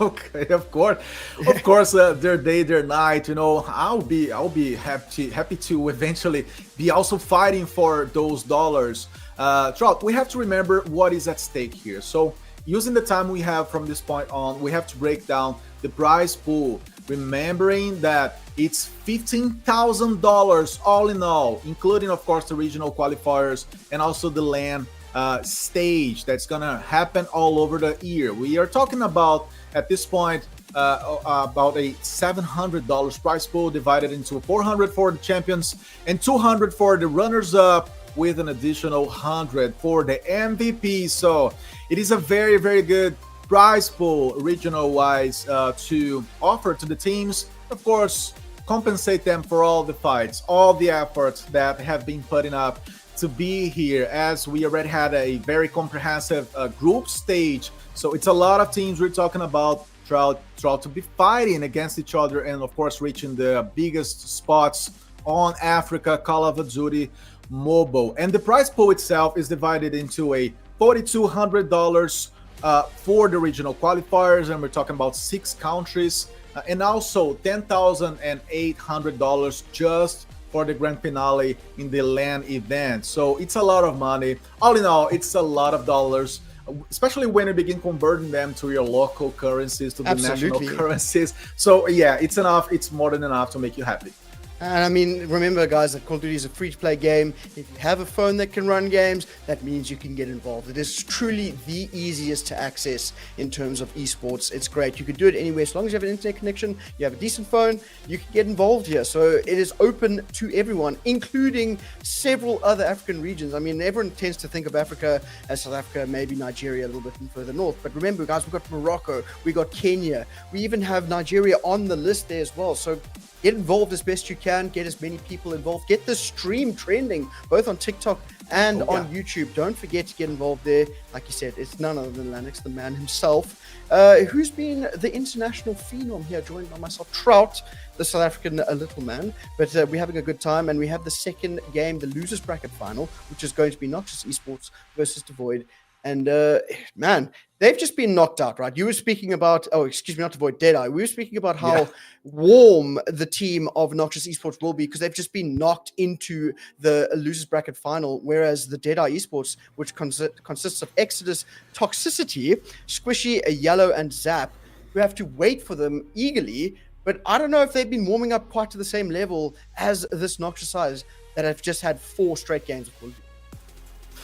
I mean, you're absolutely right. Deadeye Esports coming up with this very nice lineup. Of course, they have beaten a lot of opponents to be here today. And as you just said, I don't know if you're gonna be that, that ready. Eventually, that I would say warmed up for this game against Noxious, because Noxious, they were facing themselves in very hard times, hard moments when it comes to the respawn modes, as we know, the hardpoint and the control itself.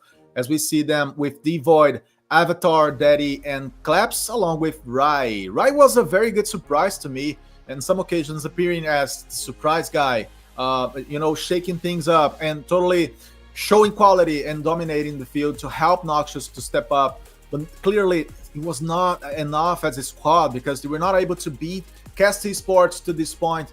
And we see the maps in the screen here, Trout's gonna be very good to see. Okay, again, a repetition, so it's a chance for Noxus to fix whatever did not work on the first hardpoint Apocalypse they already had earlier today. And moving after that, Search and Destroy on Express is very classical. It's a combination that we see in official, in high-level events over the scene. Control Arsenal, it's relatively new combination of mode and map in the scene. Moving again into a hardpoint Hacienda eventually, and the wrap-up, the final map could be Search and Destroy Firing Range, which will be also very, very good to see because it's also a classical combination. But when we look into time, Search and Destroy Express, it's more recent, but it's very good to see. But Search and Destroy Firing Range is very nostalgic. Absolutely. I mean, it just brings you back to the good old days when you're sitting on the couch with your old console, and now to have that experience on the mobile side of things anywhere, it's really such a nice change of pace. A little bit of context here for you guys. CARRY1ST Esports knocked Deadeye Esports to the losers bracket in 3-0, in a 3-0 fashion. So having said that, now we have a team that's just knocked down Noxious Esports and has already beaten Deadeye Esports in the 3-0. I'm curious to see what the mixed match is going to be, especially seeing as though there is such a big discrepancy in whether or not they warm. But that is yet to be seen as we go straight back into Apocalypse here. P1 up for grabs, and the favorable spawns already in the back pocket here for Noxious Esports. There it is. Let's go, folks. Yeah, hold my hand, hold Trout's hand. Let's go again for an Apocalypse hard point. It's a very, very tricky system of respawn here. And my question is, are Noxious going to be able to fix whatever did not work in the beginning of the last game, the last match that we've just seen? And as Trout mentioned, guys, CARRY1ST Esports, looking at the big dogs here, already having beaten Deadeye and also Noxious earlier today. So the question is, what are Deadeye guys going to be able to do here? Because it's already a very, very one-sided beginning in this map, as we see Noxious mounting up to 40 points versus 0. So they have already dominated the first flag, and it's already time for rotation for the second spot for Deadeye. And they've already got spawn set up. Noxious Esports are here to make a mark, as the kill feed has been nothing but blue continuously. They keep the spawns on the pop. They're going to be into the next hill here. It looks like these guys are trying to keep the momentum going as they are finding these kills left, right, and center. Man, I believe that there are still 2 players from the side of Deadeye that are yet to find kills on the map. So right now, the steam ball that is Noxious Esports is just completely rolling over the Deadeye Esports, because you can see streaks coming through here. We get to see full streaks even coming through from Devoid. Wow. And right now, not even a single answer from the side of Deadeye to get close to this hill, as it's been nothing but kills left, right, and center. Deadeye, they have been dead eyes on both cases, because especially not being able to see Noxious' style of work, and I would say not being able to find themselves into the game, as we already had into a 100-0 edge by Noxious to this point. Then we have to remember, you guys, we, myself, of course, and Trout, we have given you questions before the break. So Trout asked you guys, what were the most decisive operators? What were the most decisive utility moments on the first map, on the first game, to be fair? And me, myself, I asked you guys, what is the map you guys want to see rolling on from now to the grand finals? Reply to them, and of course, take action, take part on our giveaways, okay? As well, our winners are going to be announced very soon for the giveaways of 420 CPs here in our stream. So keep replying, keep offering your replies, your answers to this, and we're going to be telling you guys the winners very, very soon. Okay, just do not forget, follow us on X, on Twitter, okay? CARRY1ST, follow us there, and make sure to also use the hashtags whenever you post about us, screenshot us, bring the broadcast link also to X, because this is a very special African occasion to show the best of the best on Call of Duty Mobile. And we keep seeing a total dominance by Noxious over here throughout. It is their game. There's no chance at all from this point on of a reverse by Deadeye, because it's just too much to reverse. It's 150 points plus to be reversed from this point on. My goodness, this is an absolute showing from the side of Noxious here. No one from the side of Deadeye has even gotten more than 5 kills. Okay, sorry, 6 kills is the most. Still, somebody on 0 zap. D-Zap is on 0 kills at the moment, yet to get involved. Good friends with my mate Owen. I believe he's Owen 11 right now. But goodness gracious, it is just complete domination from the side of Noxious Esports here. They're playing rotations, and you can see in the way that they're playing, they're confident. They're pushing out, they're getting their kills, and they're getting more and more map control as they're waiting for these players to funnel through the choke points of the map, and they're just farming them up. We've got streaks left, right, and center. Almost 200 points coming up here, and at this rate, it looks like there won't even be 10 points for the side of Deadeye. And I'm going to ask you this. Are we going to be seeing a nuke? Because the nuclear weapon is the utmost weapon on Call of Duty Mobile. And apparently, one of the players, I would say, is close to that. I don't know, because it's a very much, excuse me, back and forth battle. I doubt very much one of them is having 20 kills in a row, which is all you need. But there it is, just like that. We're gonna have a nuke. This is a nuclear execution, extremely rare on a competitive scene. And Daddy is the man to bring the nuke to the table, killing everybody on the side of Deadeye. Very special moment. Rare moment of the competitive scene. Nuclear bomb deployed and activated by Daddy Bean. My goodness, I have not seen that before. That is insane. 15 seconds needed now for them. Daddy Bean, the man to make it happen. Wow. 29 and 1. He has taken over this map continuously and definitively, and I think like you said, there's very little chance of a reverse here. There's only 5 seconds of needed, so I think this is where the fat lady sings, and that's exactly what happened. 250 to 9. Goodness. Noxious. I'm gonna tell you this, not only being a dead eye but a dead body apparently from the side of them, because things got totally sour. It was very sad to see on their side. And this is, on the other hand, a very strong message by Noxious to say, hey, are you guys still gonna be able to fight us on the second map on? Because after a nuclear bomb, I don't know if they're gonna be still able to find themselves up and, you know, regain mentally the conditions to fight Noxious at this game. Devoid with a 24 kills along with Jack the Goat, but Daddy Bean was the guy. Daddy the man with 29 eliminations here throughout. What a massive start for this series. It's, again, a best of 5 maps game, a best of 5 map series, and it's just a lot to be played yet. And, well, even though Deadeye were totally dead here. And they were dead in the water, dead on the ground, dead all around, as you can see here. And Noxious Esports are really putting out a strong message, like you said.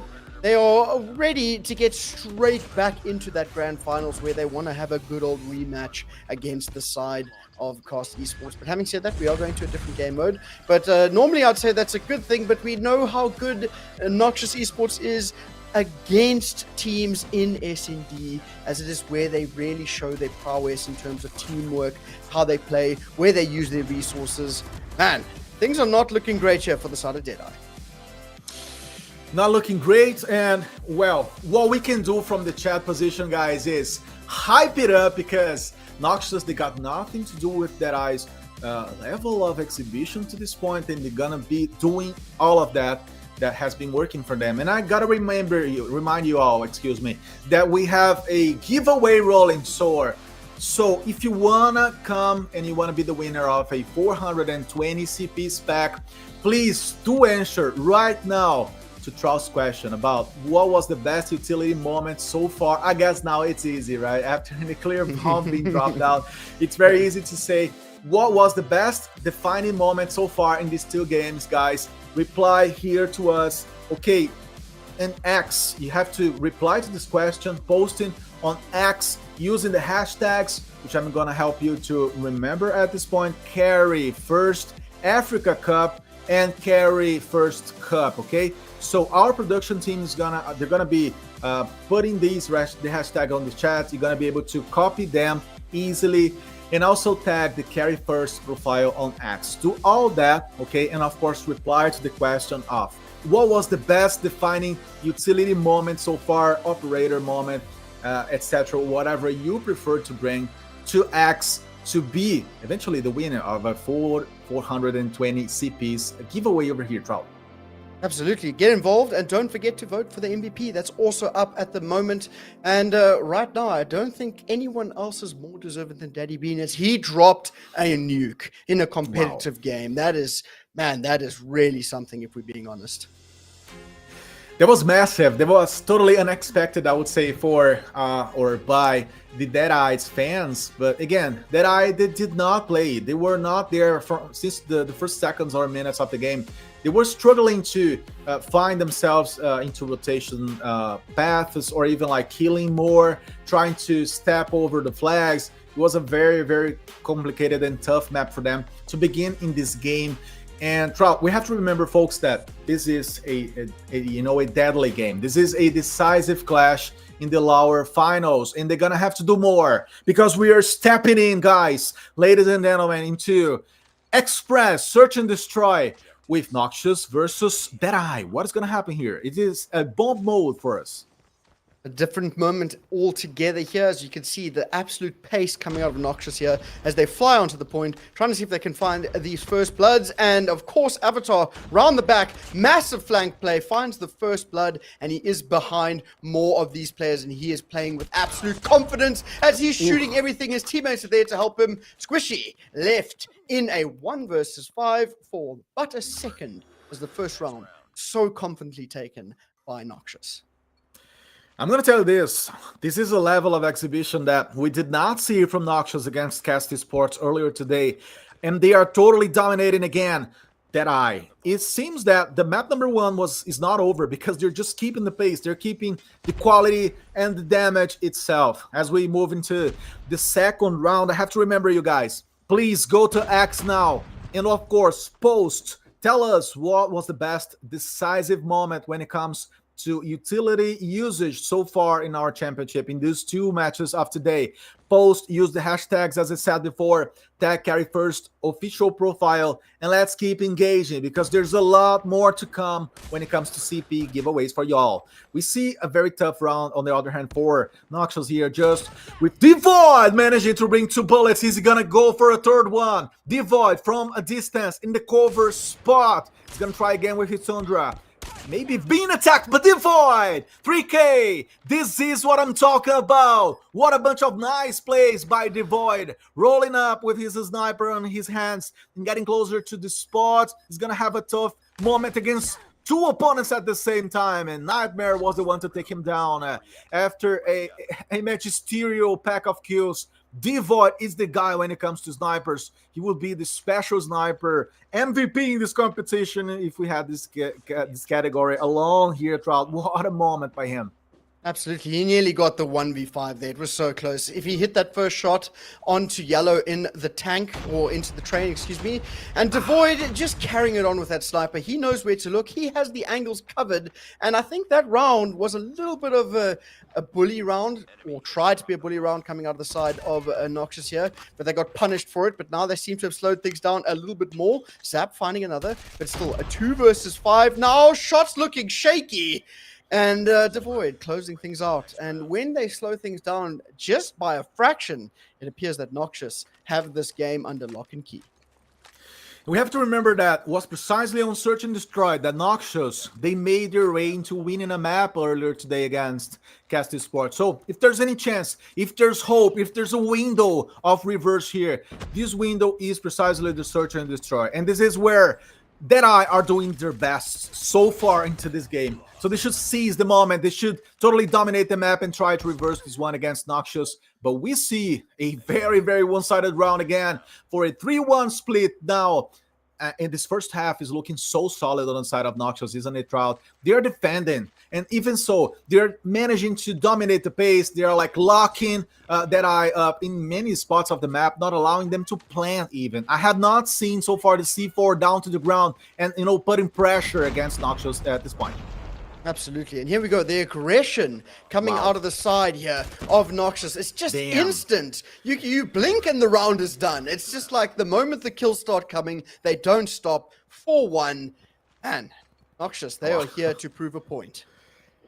I'm gonna tell you this, the level of quality we see from Noxious, yes, and especially, not only quality, but like deciding to fight and to go for the bullets, that's what they're doing. They're saying, hey, we're gonna play this one, you know, without even showing our whole tactical plans. We're gonna just win this one using the damage side of things, and apparently it is working for them, as we have a 4-2 now. Rotation by Avatar, just Zap, just Yellow now alive, another very fast round.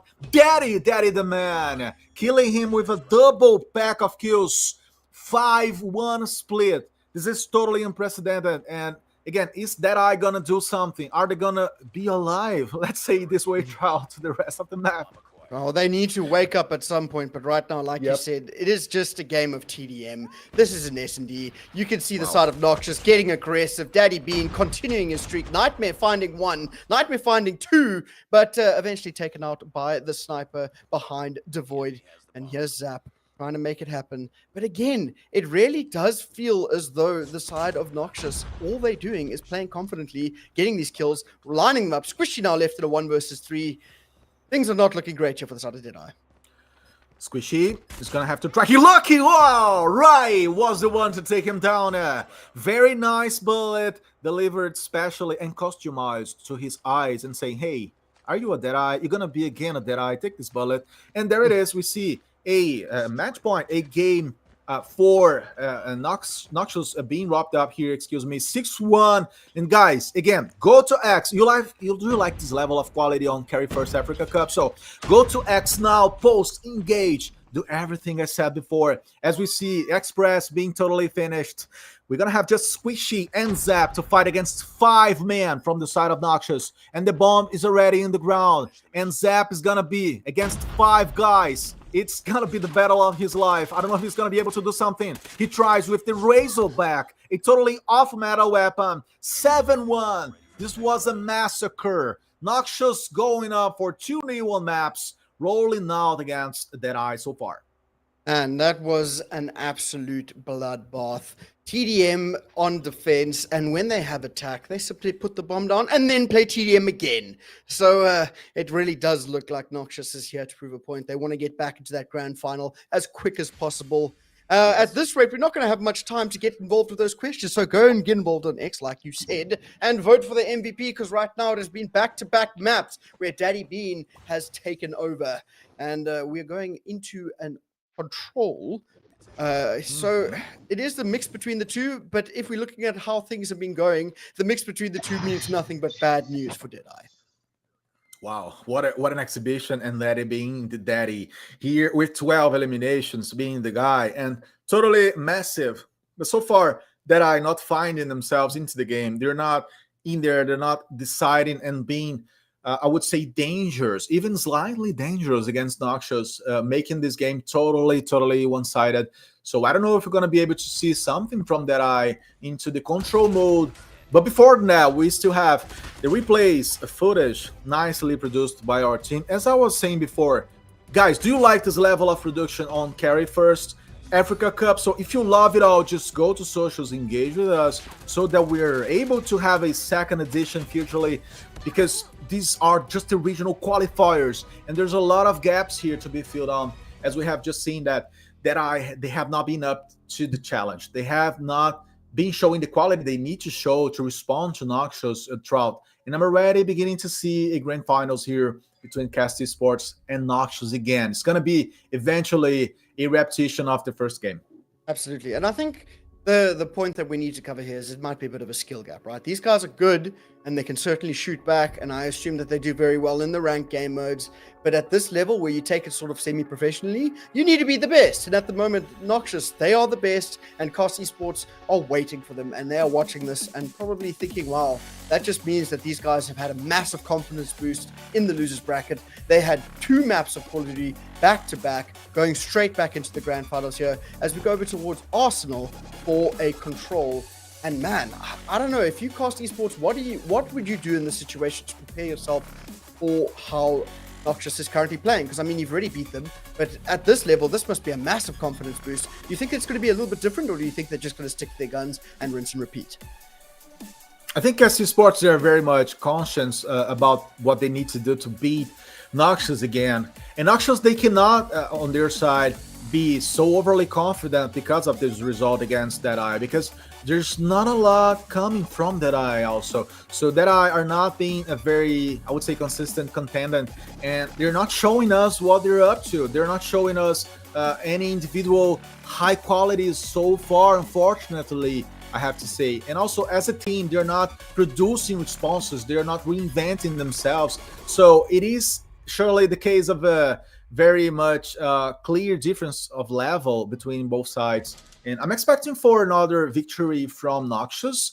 The chat, of course, is waiting for another nuclear bomb dropout. Let's see if that's going to happen, ladies and gentlemen, because we're going to have another map rolling for you all. So hold my hand, hold Trust's hand, and let's go for the first gunfight here on A. It's the closed, it's the very, very much protected flag as we have in Arsenal. A very, very long, a very, very large map to be rolled out, to be rotated on. And we see a very, very, I would say, slow beginning for both sides, with Noxious protecting both flags at the same time. And we're going to have to see if Deadeye are going to be deciding to attack one of them at a time or both at the same time, which would cost a lot of resources. Absolutely, and as you can see, the spawn trap is slowly beginning to develop here for the side of Noxious. They are down they are up 3 lives, excuse me. But again, all you need to look out for here, if you're on the side of Deadeye, is you need to get out of the trap and you need to decide which one you want to go for, either A or B, because if you keep going one at a time, as much as you think you cannot kill the entire team by yourself. You need the help of your teammates, and right now, all I'm seeing are single pushes, and they're going to be punished over and over and over again, and that's exactly what's happening here. 23-15, the side of Noxious, slowly pushing up to their spawn, just playing their lives as they should, cutting them down as they push on up, and right now, it doesn't look like there is a lot to be expected coming out of the side of Deadeye. And Squishy, 0 kills. He has not left the 0 spot. So, yeah, another very, very tough mission for Deadeye here. And, guys, you from the chat, you from the audience side of things there watching us, I have to remember you all that we have giveaways rolling, not only with the 420 CPs, but also a larger and better one with simply 2,400 CPs and also 5,000 CPs. All you got to do is take a screenshot of the broadcast, post it on X, of course, bringing the broadcast link, adding the hashtags, and tagging CARRY1ST. Do all that, and you're going to be able to eventually win, as I said, a 2,400 CP spec, or also a 5K CP spec today. So do that. I mean, if you are like the only one doing that, if we have just 10 folks, see how big your chances are. So do not miss this chance.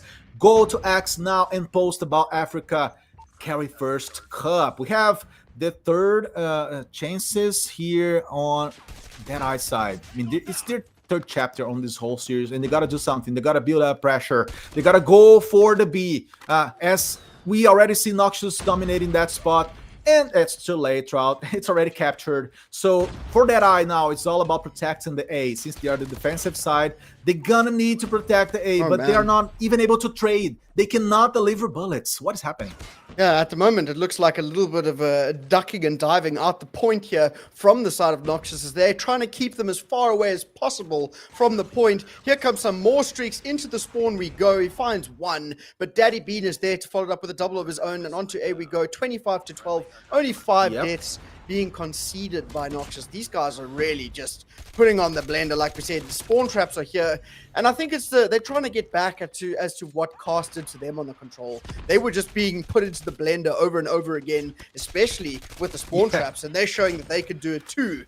But right now, 2 versus 23, not looking great here for the side of Deadeye. Nice line of comment, because that's precisely what happened to Noxious earlier today against Casti Sports. They were smashed against the wall, as I said, and called worms. Now they're totally giving this back to Deadeye, and Deadeye, yes, they are looking pretty much dead. So far, we have already joked about this. Don't hate us, guy. We're casters. We also have to have fun. So yeah, Deadeye looking like a dead body, because 2-0, it's complicated to reverse, especially on this control mode here in Arsenal, a very, very large map where you need damage, you need bullets rolling to your favor. And we're gonna see again another defensive round on the side of Noxious, protecting both spots at the same time. But they already feel, as you said, Trout, that it's not hard to beat Deadeye because they can pressure against the respawn. All they need to do is do what Daddy is doing.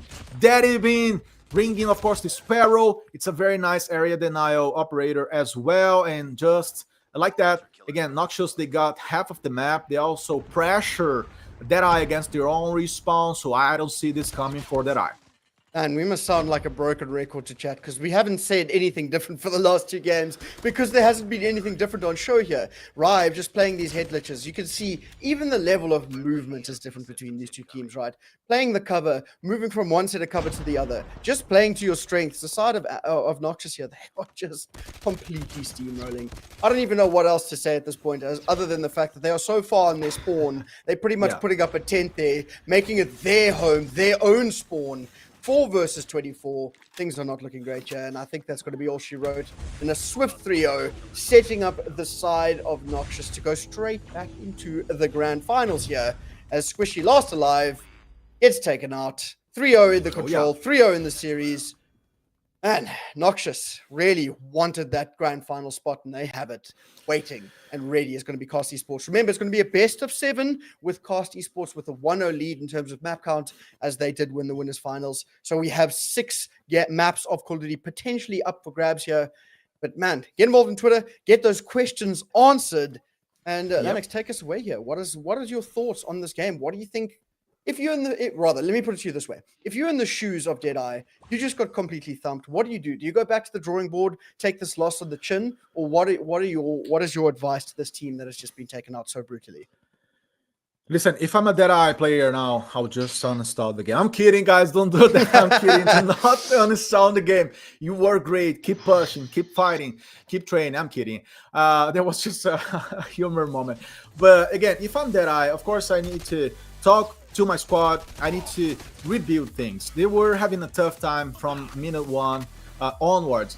They did not find themselves in neither of the 3 modes of game here. So yeah, it's about reconstructing whatever you have as a concept of game. You need to talk about things, and especially aiming into the next seasons of our CARRY1ST Africa Cup, because they were not up to the challenge. They need to step up. They need to build some strengths on the individual side of things, and also, of course, have a game plan. You need to get into the maps knowing what you need to do and very conscious about your side, either if you're attacking or defending. We could not see that from Deadeye side. But I was going to tell you that Noxious were becoming obnoxious for Deadeye. Eventually, Deadeye was like, okay, we cannot beat these guys. Let's just give up. We need to, of course, change a lot. And that's what they're going to need to do between one season and the other one. As we finally see the updated screen with the map, it was totally a massive dominance by Noxious, right? And they're gonna face again the big dogs. They're gonna get the final big balls here, which have been CARRY1ST Esports. And we know throughout that game is a game. You need always to, be focused for the next step and do not make large mistakes. Folks, as for now, I'm going to ask you again. Are you replying to the question that Trout brought earlier today? Go to X, reply to his question saying, what was the best moment? What was the nicest moment you have seen so far into these games? And of course, add the hashtags, add the profile of CARRY1ST on X, and bring your screenshot if you want to go for a 5K CP pack giveaway at this point.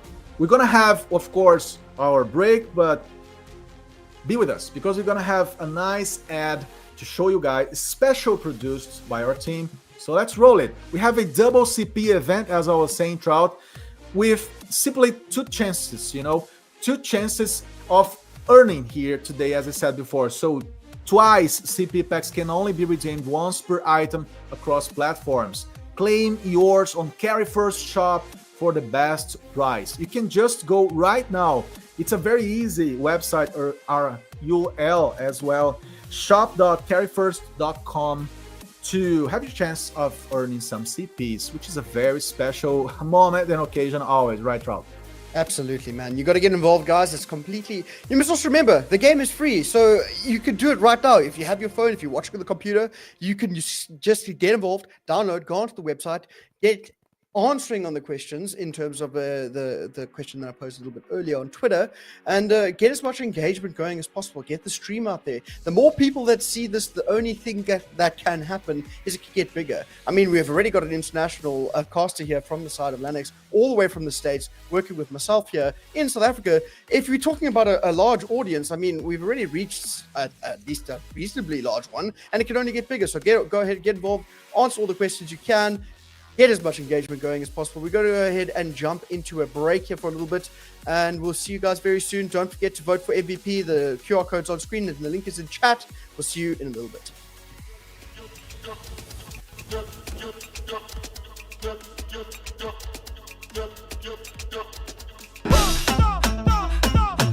Our mission is to scale awesome content in the region by solving hard problems.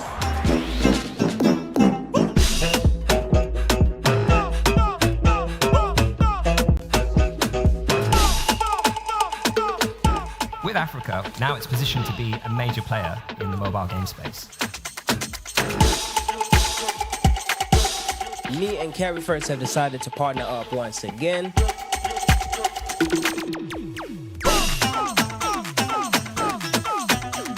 Payment method of your own choice. It's up to you.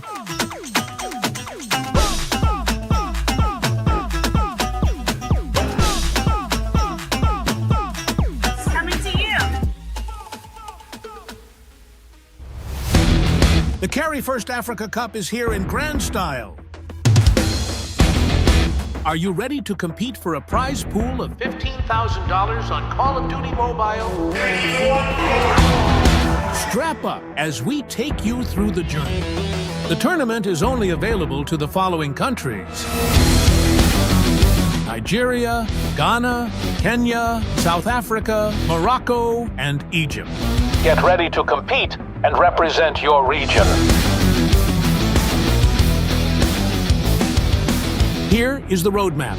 Registration for the CARRY1ST Africa Cup will open on Monday, the 27th of May, and close on the 20th of June. Log in to cup.carry1st.com to register. Teams should be registered as a squad of 5 starting players and 2 substitutes, and must exclusively field players who are resident in the same country as where the team's qualifier is taking place. Pads and mobile phones are allowed to be registered for the qualifiers. Ready and locked in for the qualifiers? Here is what's next. Qualifying stage for each country runs virtually between June and July. Qualifiers would be from group stages to playoffs and grand bracket finals, which will be streamed live on our YouTube and TikTok channels, as well as watch parties to be hosted by your favorite creators. One champion team emerges from each country and moves on to represent their country in the grand final. The grand finals would be a LAN tournament in person on the 31st of August and 1st of September at a location to be disclosed. It promises to be epic. An all-expense-paid trip for all teams. 5 starting players and a coach would represent each team at this stage. Note terms and conditions apply. A coach can be a sub should there be any case of an emergency. Only mobile phones are allowed for this stage. The 6 regional champions will be battling over 2 days to become the best Call of Duty mobile team in Africa. There shall be one champion. Get your squad ready, sharpen your skills, and get ready to dominate the battlefield. For more information, follow CARRY1ST on all social media platforms or visit cup.carry1st.com. Don't forget to follow and share your experience with the hashtag CARRY1ST Africa Cup or hashtag CARRY1ST Cup. CARRY1ST Africa Cup.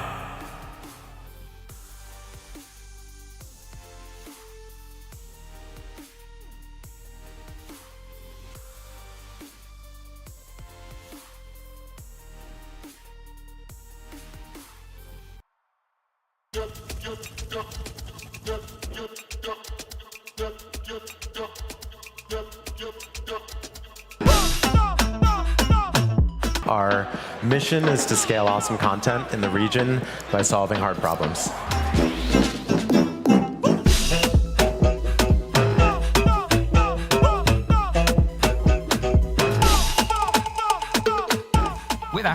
now it's positioned to be a major player in the mobile game space. Me and CARRY1ST have decided to partner up once again.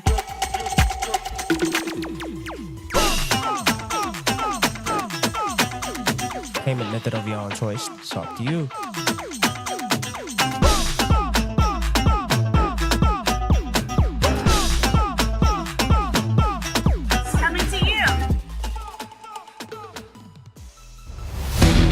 The CARRY1ST Africa Cup is here in grand style. Are you ready to compete for a prize pool of $15,000 on Call of Duty Mobile?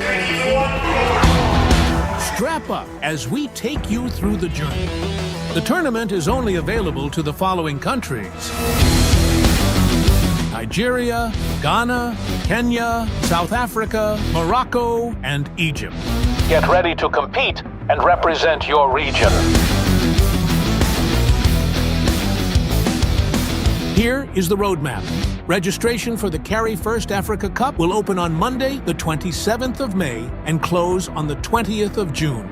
Log in to cup.carry1st.com to register. Teams should be registered as a squad of 5 starting players and 2 substitutes, and must exclusively field players who are resident in the same country as where the team's qualifier is taking place. Pads and mobile phones are allowed to be registered for the qualifiers. Ready and locked in for the qualifiers? Here is what's next. Qualifying stage for each country runs virtually between June and July. Qualifiers would be from group stages to playoffs and grand bracket finals, which will be streamed live on our YouTube and TikTok channels, as well as watch parties to be hosted by your favorite creators. One champion team emerges from each country and moves on to represent their country in the grand final. The grand finals would be a LAN tournament in person on the 31st of August and 1st of September at a location to be disclosed. It promises to be epic. An all-expense-paid trip for all teams. 5 starting players and a coach would represent each team at this stage. Note terms and conditions apply. A coach can be a sub should there be any case of an emergency. Only mobile phones are allowed for this stage. The 6 regional champions will be battling over 2 days to become the best Call of Duty mobile team in Africa. There shall be one champion. Get your squad ready, sharpen your skills, and get ready to dominate the battlefield. For more information, follow CARRY1ST on all social media platforms or visit cup.carry1st.com. Don't forget to follow and share your experience with the hashtag CARRY1ST Africa Cup or hashtag CARRY1ST Cup. CARRY1ST Africa Cup.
We are back live here with our Africa CARRY1ST Cup, guys. Me, Igor Lennox, and my friend Trout, straight from Cape Town, South Africa. And I'm myself speaking here from the United States.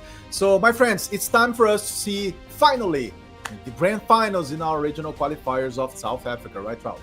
That's right. We are here, and we have had a day of Call of Duty Mobile to be remembered.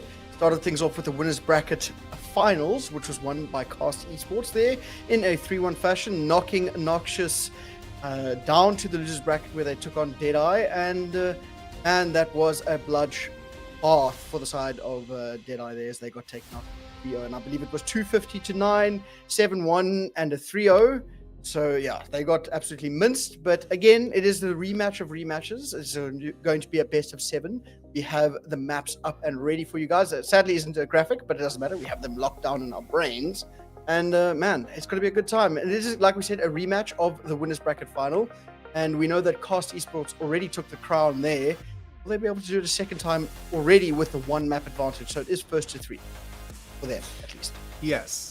Like you said, it's a best of 7 maps. Guys, so already begin using the chat. Tell us who's going to win this one. Please, who's going to be the big dog, who's the favorite team for you to win this one, to be fair, between Noxious and CARRY1ST Esports. And as we know, CARRY1ST Esports, they have already beaten Noxious before with a 3-1 lead in the best of 5 maps game that we have just casted earlier today. And on the top of that, we've seen that Noxious, they totally smashed, they totally shredded Deadeye before with a 3-0 on maps. It was crazy to see how fast they were to dominate that one and rob the whole game on. And now they're going to have to face CARRY1ST Esports again. The question is, Route, what are we going to be seeing as a new element from Noxious? Because CARRY1ST Esports, they're going to come up again with Mies, Toxic, Lunar, Nandi, and Simpsy. So it's a very, very nice roster, very, very solid, consistent, solid squad again, I have to say, because they're going to be, able to repeat whatever worked out for them before. Absolutely, and I think that their squad is a testament to that. They can shoot very straight, get the kills when they need to, deal a lot of damage, and they've been very good in the respawns. That's where Noxious fell short a little bit. And I'm curious to see if they're going to tighten things up there, because they are obviously the S&D demons, as they won 5 straight rounds to take the game off of CARRY1ST Esports. And again, I want to have my eyes on people like Daddy Bean, who dropped a nuke in the previous game against Deadeye. So if he can keep that tempo, that momentum, he's going to be able to take over the map against CARRY1ST Esports. But having said that, both teams are shooting very straight at the moment, so it's going to be, again, down to teamwork. And we saw that both teams can execute team plays perfectly when they need to. And I don't know, personally, if it's going to be another sort of like nail-biting finish where CARRY1ST Esports starts really strong, take over the map, and then they falter towards the end and then close things out anyway, or if it's going to be a completely different dynamic. And like you alluded to, I think the side of Noxious really need to lock down the things that they sort of struggled with in the previous game. But having said that, we're going straight into the prize pool here, which is going to be $700 for this playoff qualifier, and $400 for the first place. Second place gets $200, and MVP, which you guys can vote for using the QR code or the link that was in chat. So go ahead and get voting, and we're going to see who takes that crown at the end of this.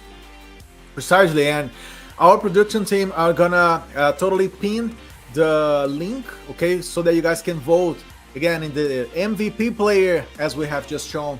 $100 just for MVP, and just in this South Africa, regional qualifier. It's going to be very special to see all these beasts in action again. And the chat is already beginning to, bring their expectations, their predictions into this game, because it's going to be very interesting. And to begin with, Drought, we have to mention that CARRY1ST Esports are going to begin with 1-0 lead already on maps, because they're coming from the winners bracket game.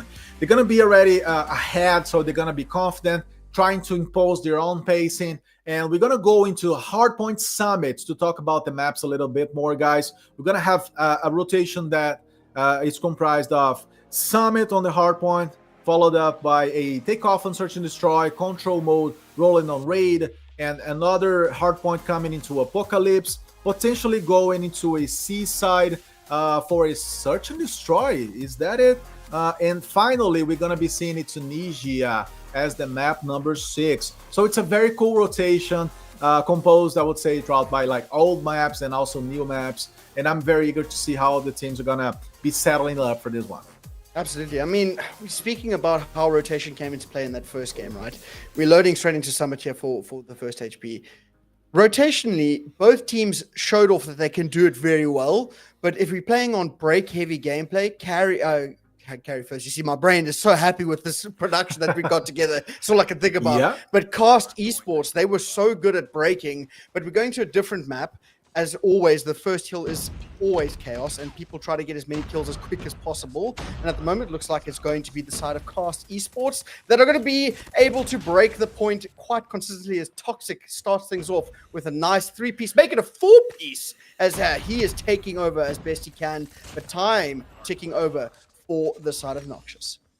Now some retake effort by CARRY1ST Sports since they came after. And as you said, Noxious already hammering this one down. Getting inside of the first flag, dominating the first seconds and points. But struggling against CARRY1ST's response right after that. As we already begin to see some transitional efforts into the second flag, which is going to be very, very open, very wild, I would believe. Because CARRY1ST Sports, they are mounting up to the 30 points to begin with against Noxious, as we see Toxic bringing his X9, a very strong weapon again, into the game, and of course with a very pretty skin, as is the case as well of Type 19 with Celestial Ink skin, a very, very recent and very good legendary skin as we see in the game. Now Equality coming up to the scoreboard, 20 points against 23, and Noxious, they find themselves to respond, to react into the second flag, already beginning to think about the next one, which is going to happen into the garage. Nandi coming to the ground, trying to fight with his Fennec. The best weapons, guys, again, being showed up to you in the show, in this grand finals here for South Africa. We see already a potential early rotation by CARRY1ST Sports to the third point, and it's very smart by them, excuse me to say the least, because you have to get there first, you have to dominate the respawn spot, and then get yourself inside of the flag, because that's what's going to help your team to count on points. Absolutely, but I think they might have just lost rotations there, getting a little bit overzealous, but not quite, as you can see the spawns have flipped on back in for the side of Cast here. But again, it's so hard to tell who's taking control, because in terms of points, it is the side of Noxious that are leading, but they have lost this rotation. But there is chaos on the point. Mies with 2, Toxic to help him out. Mies was 3. Utility usage coming out of the woodworks here, that claw making an impact when it needs to. He's pushing up, getting aggressive, so that lead, what was there for a couple of seconds, now dwindling, as you can see the side of Noxious trying to push on through. But another war machine investment here, but a counter from the trophy systems denying the use of that area-based damage. But here comes the break potentially. Daddy Bean almost getting it, but Mies, he has been the man consistently finding kills at respawn, and he is not looking to slow down anytime soon, as he is pushing out, getting kills left, right, and center, leading the lobby at 50. Fantastic movement by CARRY1ST Sports, totally annihilating Noxious side, and of course closing up the point to keep ramping up the points and the dominance itself. We see that they're going to be moving to the next spot. It's going to be the 4th flag from this point on, and Toxic is already working on dominating the respawn. He goes through the red room here, but was taken down by Avatar. So the very preemptive effort by CARRY1ST was totally nullified by Noxious, who came there and were fighting better. It's still just a 30 points edge on the side of CARRY1ST Sports, and that's gonna eventually change if Noxious begin killing more, and if CARRY1ST ceases doing their quality gameplay level that we already saw earlier today. Guys, we have to remember you. Take part, join us on our giveaways, very special ones rolling on X. So get up there and of course move, screenshot this stream, bring the broadcast link, use the hashtags and follow, and of course tag the official CARRY1ST Twitter or X profile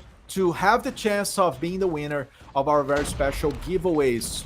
which, by the way, mount up to 5,000 CPs in this very regional qualifier here. We see Nandi bringing 3 eliminations in a row throughout, and that shows that the game is pretty much open. There's nothing to side here. And even though CARRY1ST Sports already got one map to their side, there's a lot to be played yet. And Noxious, they know this. They're confident they're going to be able to reverse, since they're doing a magisterial 4th flag so far, not allowing CARRY1ST Sports to even get closer to it. Well, they managed to equalize a little bit further as they are down, what, 8 points or so.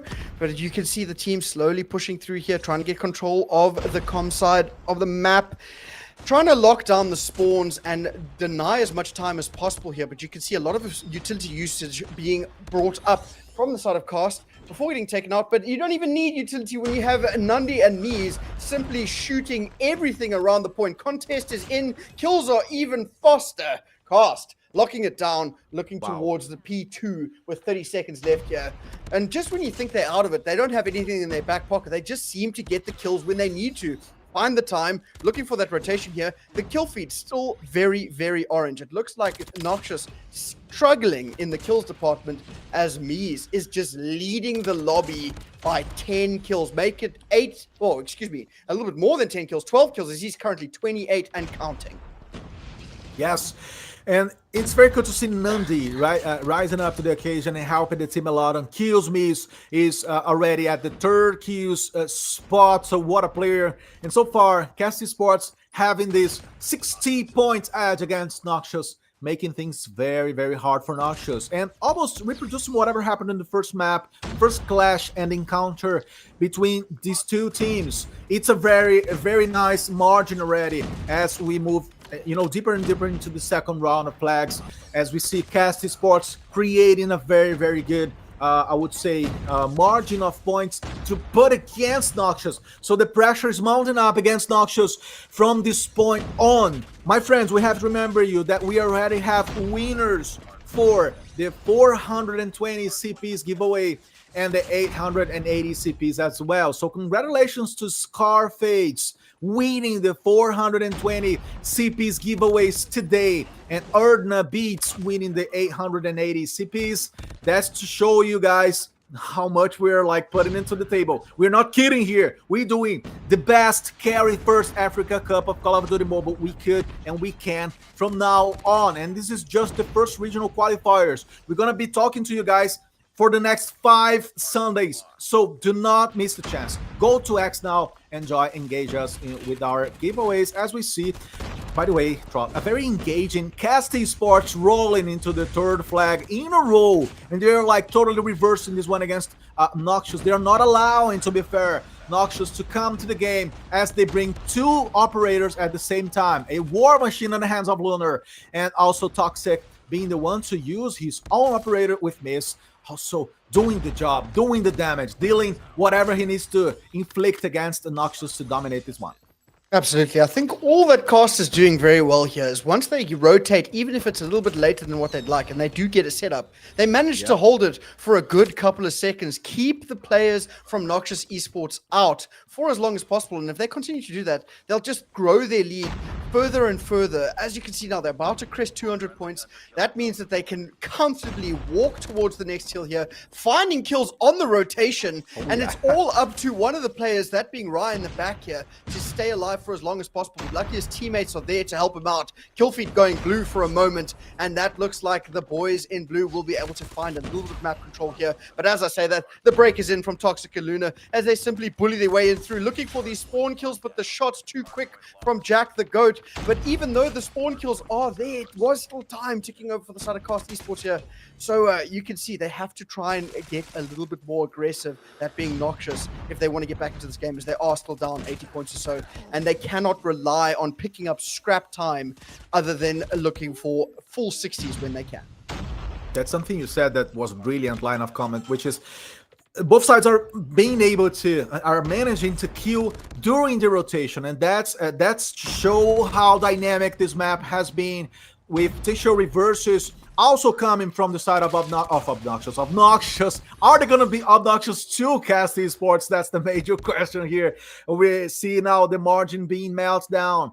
Noxious are trying their best. They're killing more. You're doing such a great job on P4. But is that going to be enough against CARRY1ST Esports, who are so far dominating some also rotation routes? I would say some paths are locked up by them. And just as I say this, we begin to see both teams coming to the core of the map to reset this round of flags, going to the third rotation here. It is already a very long summit hardpoint for y'all, so keep with us. Please hit the like button here in our YouTube channel for CARRY1ST Africa Cup of Call of Duty Mobile, as we're going to have a lot more to tell you and to show you all from now on. And I have also to remember remind everybody present here today, Trout, that we still have 2 giveaways, 2 very special ones opened up, which is going to be the 2400 CPs and also the 5000 CPs opened up. It's very easy. So it's all about engaging on X with CARRY1ST official profile. And that's gonna be it also for the map 1, as CARRY1ST Esports, they were dominant on the first flag again. There it is, 250 versus 160 points against Noxious, dominated and closing this one up for a 2 new maps advantage already into the grand finals. And Cast, again, their style of gameplay to me just appears that if they do rotate first, get the setup, they're going to get the points. And that's exactly what they did there. Knowing when to use their utility and how to use it to break points is also something that they're very good at. Respawn-wise, these guys are unmatched. They really do a fantastic job at locking down rotations, getting those kills, like you said, keeping the spawns for as long as possible while securing time. Whereas it felt like Noxious there was on the back foot, and whenever they did get a break or rotated first, they didn't hold it for as long or as well as Cast, as they just kept on getting broken. Or just when they wake up and they get those kills, it seems a little bit too little too late. There was a little bit of time at the start of the game where it was Noxious in the lead, but that just sort of dwindled and Cast took over it. And they just sort of ran with it, right? That momentum. And we always talk about in esports, specifically when it comes to FPSs, momentum and mental is such a huge part of it, because these guys must be so confident now. 2-0 up in the grand finals. They know that they've got the gunny to keep them going, especially in Respawn. So even if they are looking at the S&D coming up here, which they did lose in the last time these two teams matched up, they can confidently say, even if we lose the S&D, we do have S&D control, in the back pocket, and that's on the map where they were so dominant. So if I was in the shoes of Cast right now, I'd be smiling from ear to ear, because I know with confidence that they are the favored team and they are continuing to show their prowess in the respawns. Whereas Noxious, now's the time for a change. If they don't change now, it might be a little bit too little too late. Yes, you just said it all. I guess CARRY1ST Esports, they know what they're doing, and they have been the stronger side when it comes to dropping the maps. That's essential, as we know, on a competitive scene, because you cannot just allow your opponent to grow up to the occasion. And Noxious, they have been such a great job, especially into the mid-game zones, where they begin to rise as a phoenix, but after that, they don't have a follow-up. They are not showing their qualities on closing the maps to their side. And that's precisely where and when CARRY1ST Esports, they do such a great job of showing who's the big boss. And again, as you said, bringing the mentality into the game and totally defining the moments and clearly more dominating the objective itself. We have also to mention that CARRY1ST Esports, they did such a great job on sharing the effort. So we had 3 players staying for a longer period of time inside of the flag, and that's essential for hardpoint. That's what made them the winners here against Noxious in this second map of the series, but again, the first one played. So to make it easier for you, it's a 2-0 lead already on maps for CARRY1ST Esports, as we're going to be moving into a control mode in raid again.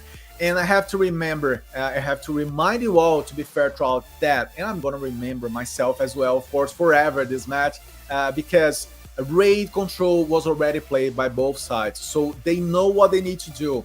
Both sides already, having this taste of facing each other in such a, I would say, even and balanced map as raid. Absolutely. But before we get to raid, we do have S&D on, if I'm not mistaken, S&D is going to be on takeoff. So another new map for us, which is exciting. And I don't know, but again, we speak about the level of confidence that Noxious has on S&D because they have excellent teamwork, especially when the game is a little bit slower. They have time to think. They know exactly how they want to set up, which bomb site they want to attack. If they're on attack or defense, it doesn't matter. They're just trying to get as much map control as possible, and that's how they managed to sort of sway the previous time these two teams matched up in S&D to put them on top. Get them into positions where they could effectively trade, or maybe make a play where you get a flank. We got to see, I think it was Daddy Beans in a 1v2 where he just had excellent trigger discipline, waiting for the right moment. Unfortunately, he couldn't touch it up, but that level of play, that level of decision making just shows the caliber of player that is on the side of Noxious, especially in a game mode like S&D. So now, at any point in the series, it's better than not that you could expect them to do well in the S&D, but it can't only be the S&D, right? We can sing their praises from here until it's dark, but they need to be able to do it in HP and control as well, and we just haven't seen that yet. So that's really the point, or the turning point, that I'm looking for from the side of Noxious. So I'm curious to see what you're thinking they should change if they want to start taking respawns off of cast. I guess it's time for Noxious to bring their individual qualities to the table and again, use them all in a very collective way against CARRY1ST Esports. And I say that because Devoid was a very good sniper. We also saw Daddy Bean, as you said, being a decisive man, a frontline man who faces the fear, who faces death. He's not afraid to go to the first short spaces, contacts.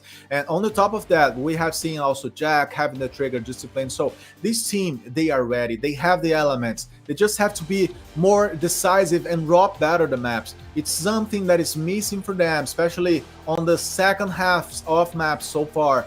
And I'm eager to see how they're going to adjust on that against CARRY1ST Esports, who are a very, very strong team on the other hand on all the elements. And especially with Nandi doing such a great job on, dominating the space before their opponents and getting there first and killing more. He's such a great guy, and he's doing a great work for the team and for himself as well, I would say, as we already hop into the second map. I was excited, yes, talking about trade, but as Trout reminded me, we're still going to be able to see both sides don't take off, search and destroy. Let's see if that's going to be fast because, Noxious, they beat it for Deadeye against Deadeye for a 7-1 split earlier today. I don't know if they're gonna be able to repeat that kind of gameplay and of exhibition now against CARRY1ST Esports, who are a very, very strong side. We see a very fast round already with this 2-1 in this point, with Toxic being the last man alive on CARRY1ST from CARRY1ST's side, and Bullets 1-0 already, and that was fast. That was pretty much a sincere round, as I like to say, Trout. Going for it and not delaying so much on the movement. I mean,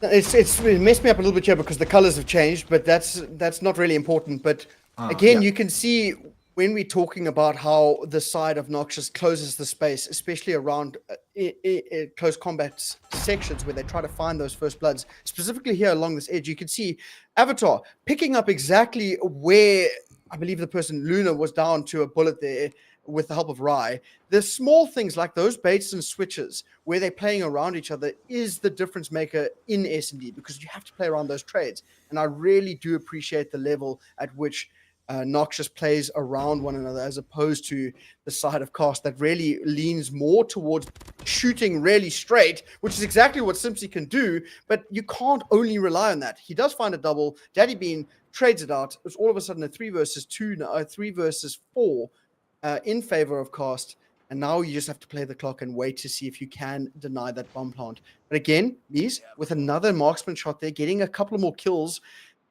you can almost see the side of Noxious getting a little bit more panicked as they're slowly getting pushed into a corner here, as the entire side of CARRY1ST Esports is setting up around them, almost like a bunch of fish being closed on by a net. Yes, indeed. Now we have the right logos, guys, so that's gonna help us to see and to guide you better on the facts here, as we had just Devoid being taken down for an equalizer coming from the side of CARRY1ST Esports. So it is actually indeed a 1-1 on rounds on this takeoff, search, and destroy. It is very fast-paced, to be fair, CARRY1ST Africa Cup, right? So compared to a lot of other championships, from my 5 years experience on Codm, I can tell you, this has been a fantastic experience for me as well as a caster. A pleasure to be here with Raul, with Reggie, with our producing team, because things are moving very fast. Believe me when I tell you this, it could be way more slower or delayed, but it's not the case. Today things are flowy, are excellent to work with, and we're talking about a 4v2 on the hands of CARRY1ST Sports, with a chance of, you know, breaking the equalizer and going up, and of course dominating the scoreboard, as they are outside of the cinema region, and just Avatar and Jack the Goat are inside of this protected area. Are they going to be able to get out of there alive, carrying the C4 to the planting spots? Because they do have it. Avatar has the C4 with him.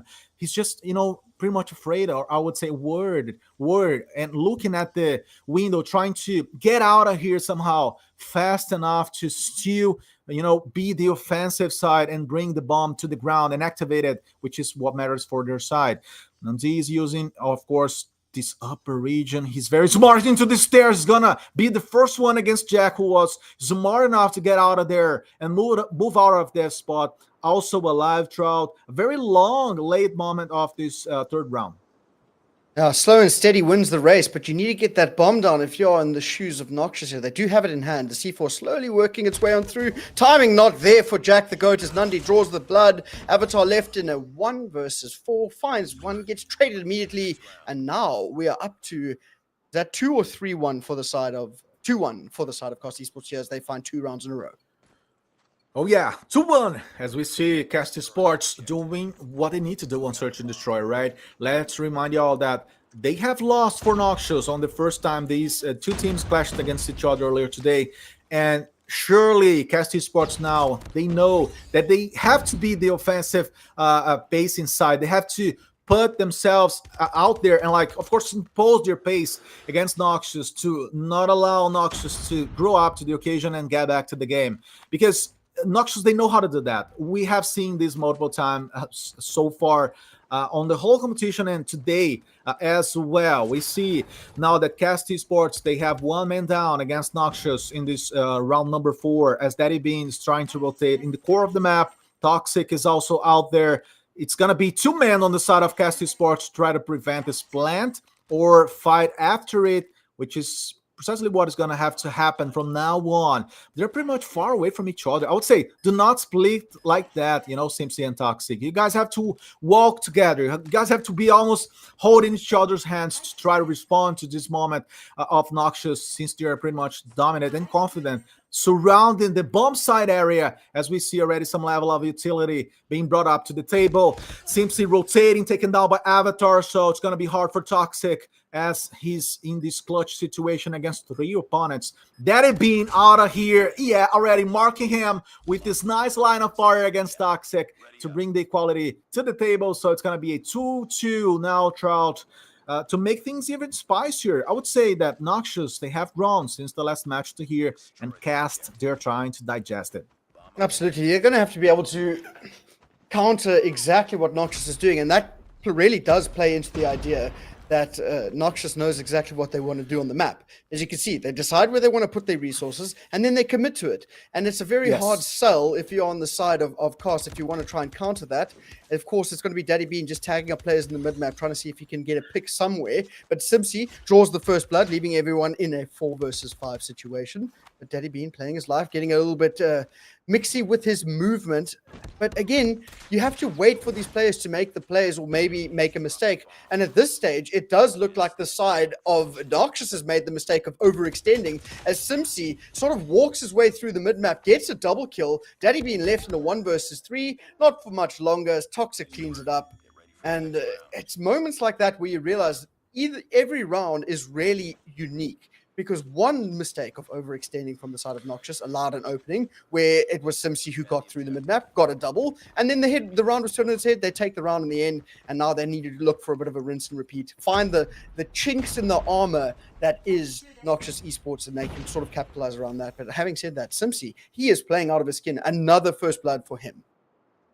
Very aggressive early level of the defensive system set up by CARRY1ST Sports, almost reaching Noxious players in their own respawn points. And Noxious, they are totally locked. You see, they're totally locked up into their own space. They're not able to rotate freely over the map. Very interesting. Again, as I say, defensive level of work here by CARRY1ST Sports. Totally surprising, I would say. Catching, Noxious in surprise.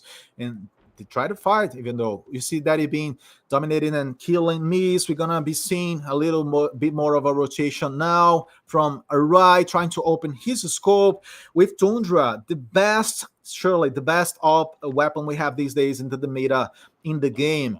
We see now a 2v2, Nandi down, Toxic's gonna be the last one alive.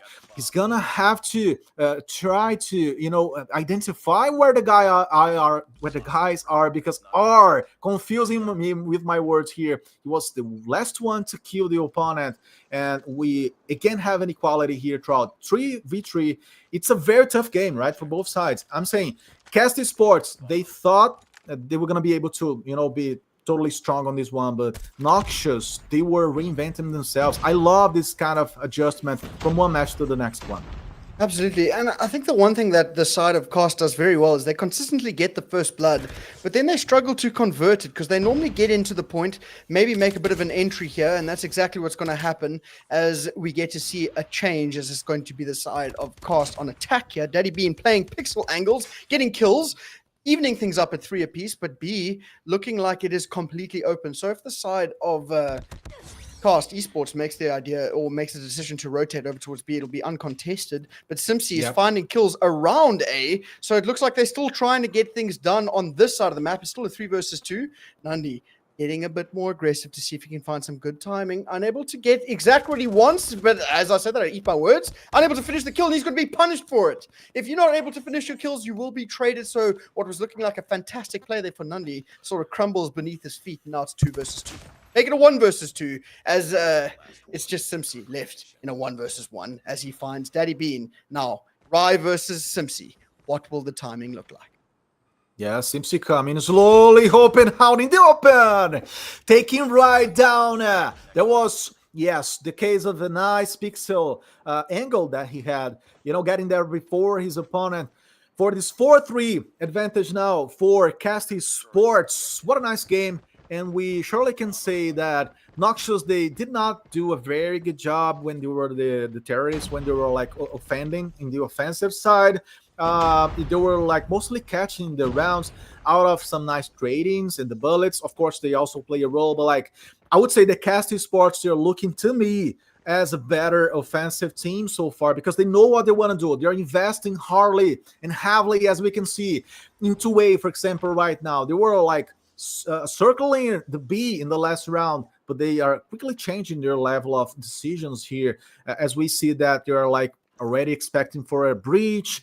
We see Rai using the grenade, of course. This nade was, though, not successful because Miz was faster to give him the damage. Miz is trying to move out of the protection, and Noxious with the Void, they are always deadly. They can get those kills whenever they want. It's a 2v2 to wrap this round number 8 for you guys. So keep with us, of course, follow the channel, and make sure to take part, to join our giveaways on Twitter, on X. 5,000 CPs on Call of Duty Mobile. So do not miss this chance because otherwise someone else is going to do that for you. So if you want CPs, join us. And of course, we see CARRY1ST Sports dominating this one. They were looking solid, right, Trout? They were like expecting, waiting, and just building up the tension to a point where they were the winners. And they're managing to convert rounds left, right, and center. Even in a 2v2 situation, they are playing a very different game of S&D compared to the last time we saw them on this map, where they played really break-heavy. These guys have really slowed things down and are looking for more tactical advantages as opposed to where they just sort of bang their head against the wall trying to see if they can find kills left, right, and center. So it's looking really good here. Nice bit of pre-nade potentially coming through from the side of CARRY1ST. And now the defensive net sets up here. You're looking for that first blood. You're just playing for information at this point, seeing if you can pick out any weaknesses in the defensive setup. And here we go with He's pushing up aggressively, but he's put himself in a bit of a tough corner unless there is a sniper looking over him, but he's waiting and ready for his teammates to get close and personal. again, no first blood, playing for the information, and then they'll rotate to whichever side they feel they have the best opening at. Very smart usage of their man from CARRY1ST Sports, as we can see. You see that they were like attacking on the B, also putting players on the A, and Nandi is the man on the screen now, 3v3. The bomb's gonna be brought up to the ground. We see now Rai trying to do for Noxious what Devoid has been able to do. So it's a 2 snipers setup when it comes to the players themselves. Very tough ending of a round. And CARRY1ST Sports wanting to mount it up to 6-3 split. Let's see if they're going to be able to do that, because Noxious are walking separately. Right, it's going to be surprised. No! He totally dominated Nandi. This is a very nice short-term bullet for a sniper. Very complicated one to do. He was fast enough to be the winner on that battle. But Lunar takes right down for a 2v1 now. Avatar is going to be the last man alive by Noxious. He's going to try to move fast. And, of course, trying to be alive and defuse this one. Balloner totally sliding him over for a final kill. What a nice decision. He was aggressive enough to go there and say, hey, that's not going to happen. And he was fast enough as well, because this is one of those occasions where we call of a ninja defuse. The whole scene has already baptized this kind of, saying for a fast defuse effort. He was almost there, almost defusing it, but the bullets came. And CARRY1ST Sports, they are just 1 round away from dropping this map. Yeah, they just got to clutch up a little bit here. Like you said, they are still on attack, which is in their best interest because they seem to be a little bit better at that. But Devoid drawing the first blood here with that sniper in hand. Me's trading him out, 4 versus 4 now. And Me's in the mid-map getting aggressive, looking to control where the players will be coming from. But Jack the Goat just as quickly gets the kill, 3 versus 4 now for the side, 3 versus 2, excuse me, for the side of CARRY1ST Esports to clutch on up here. But I have seen crazier things, and we've seen crazier things today, but maybe not to be as toxic left in a 1 versus 4. Has to try and find some good timing and go and collect the bomb, which is down in a very precarious position. Toxic was going to have to... Oh, my God, yeah. Avatar was fast enough. I was going to say the Toxic was going to need to be the clutcher, the clutch master. He did not find his gameplay style, which is usually, not seen on, of course, every and each player. It's tough. It's rare to see a guy who's able to take down 3-4 players in a row. He tried his best, of course. Not possible yet. 6-4 split. And CARRY1ST Sports already beginning to look into these 3-0 maps edge against Noxious. But again, Noxious can do anything. They can totally set this one up and get things and straight things up. From now on, is this still possible? Because Noxious, they are very, very good on reversing situations and expectations, I would say. They have shown this potential today, especially here into the South Africa Grand Finals. This is just the first regional qualifiers, folks. So stay with us. Keep following us, of course, on social media and also in our YouTube channel, because we're going to have a lot of action to cover for y'all in the next Sundays to come. And Rai takes Simpsy down. Nice bullet from him. On the upper floor, we see, there was a chance. He should have clicked. Now he's totally regretting that one for this 3-2 edge by Noxious. Let's see what they're going to be able to do. Final seconds on the round, and CARRY1ST Sports with their man spread up. Are they going to be able to plant the bomb yet? Because now it's a matter of Nandi against 2 players. Okay, he's a very tough guy on the box-to-box, but I don't know if he's going to be able to do this one. He already saw Rai. He's not an escaper. He's not a guy to be hidden out, right, Trout? He's a facer. He's a tough man to face. Yeah, he's trying to get those kills, trying to get the timing. But, there's something so beautiful about the way Noxious is currently playing. Even the first blood came off of a bait and switch, right? We had Avatar baiting for Devoid with that sniper, and that's how the small things, right? They're just playing around each other so well, and this is exactly what happened in the first S&D, where you get to see the side of CARRY1ST do very well, get up to the game point, and then Noxious just playing collectively, getting the kills when they needed to, and they just going to play the time now to end the round. They don't even need to get the kill as they're back into this game, 1 round away from pushing it to overtime. But this is where Cast Esports really needs to wake up, because this is exactly where they were when they lost the previous S&D. So going into potentially the final round here, round number 13, they have to, or round number 12, excuse me, they have to be able to close something out somewhere. Otherwise, they're going to be struggling and be put on the back foot once again. And Avatar and Devious playing around each other, or Devoid, excuse me, like they should, but almost punished Avatar alive for now. Gets away with this. Within an inch of his life, but Luna drawing the first blood, and that might be the opening they need to get the bomb down on A. Oh yeah, we're talking about very much the attacking side on the hands of CARRY1ST Esports, just like they wanted. But Daddy Bean, there was a kill by him against Nandi. Devoid, what a nice bullet against Bias. That's what he also wanted for these final moments of this map. What a comeback by Noxious. CARRY1ST Esports, in some moments, not all of them, but in some moments, beginning to be shaky against this possibility of Noxious getting back on top. We see that Toxic is again by himself, alone against 3 players, and this time Noxious is going to plant. There it is. They're going to defuse, to be fair, excuse me. Oh my god, finally finding the response. Daddy Bean taking the C4 out of the ground with Devoid. And we see a 6-6. Another overtime between these two teams. What a fantastic game so far. This is the best of the best. La crème de la crème, as we would say in French, right, Raul? Absolutely. The beste van die beste in Afrikaans. That's exactly what you expect when it comes down to these situations where you have to clutch it up. And Noxious do such a good job. Even though they didn't get first blood, they had to do a retake on B. They managed to do it because they're playing around each other. It's almost like Cost gets the bomb down and they're like, wow, we've never gotten here before. What do we do? And then it just falls apart at the seams. Mies, though, in the mid-map, trying to get confident, trying to get a few of these kills. But as you can see, Noxious looking towards B very heavily, looking to invest all of their players in and around this point and looking to see if they can find that first blood or even get the bomb down uncontested. And as of right now, no one from the side of Cast has eyes on B, and that might be punishable in a second. But you have Luna in such a devious spot here, waiting for this play as Nandi draws the first blood on the other side of the map. And now you get to see maybe a little bit of a collapse coming through. He's just biding his time, waiting for his comms to come on through before he makes his play, but he's spotted and taken out 4 versus 4. But Simpsy picking up the pieces where they were dropped. Nice work by Simpsy. Nice, of course, as well by Jack. He's following through. He's a good player. He's a tough guy to be brought down. We see now a 3v2. Jack taken down by Toxic. Only Avatar versus 3 players. It's going to be very hard for him. He's got the bomb, though. He's going to have to plan on B because that's the most desert bomb site we have at this point. And, of course, CARRY1ST Esports, they know this. They know they're going to have to rotate fast to that very spot. Thank you all, friends. Friends from Brazil, we know that you're coming through. So, Jupara, also Clayson, thanks, my friends, for joining us here today. Nandi was the guy to take Avatar down for a 6-7.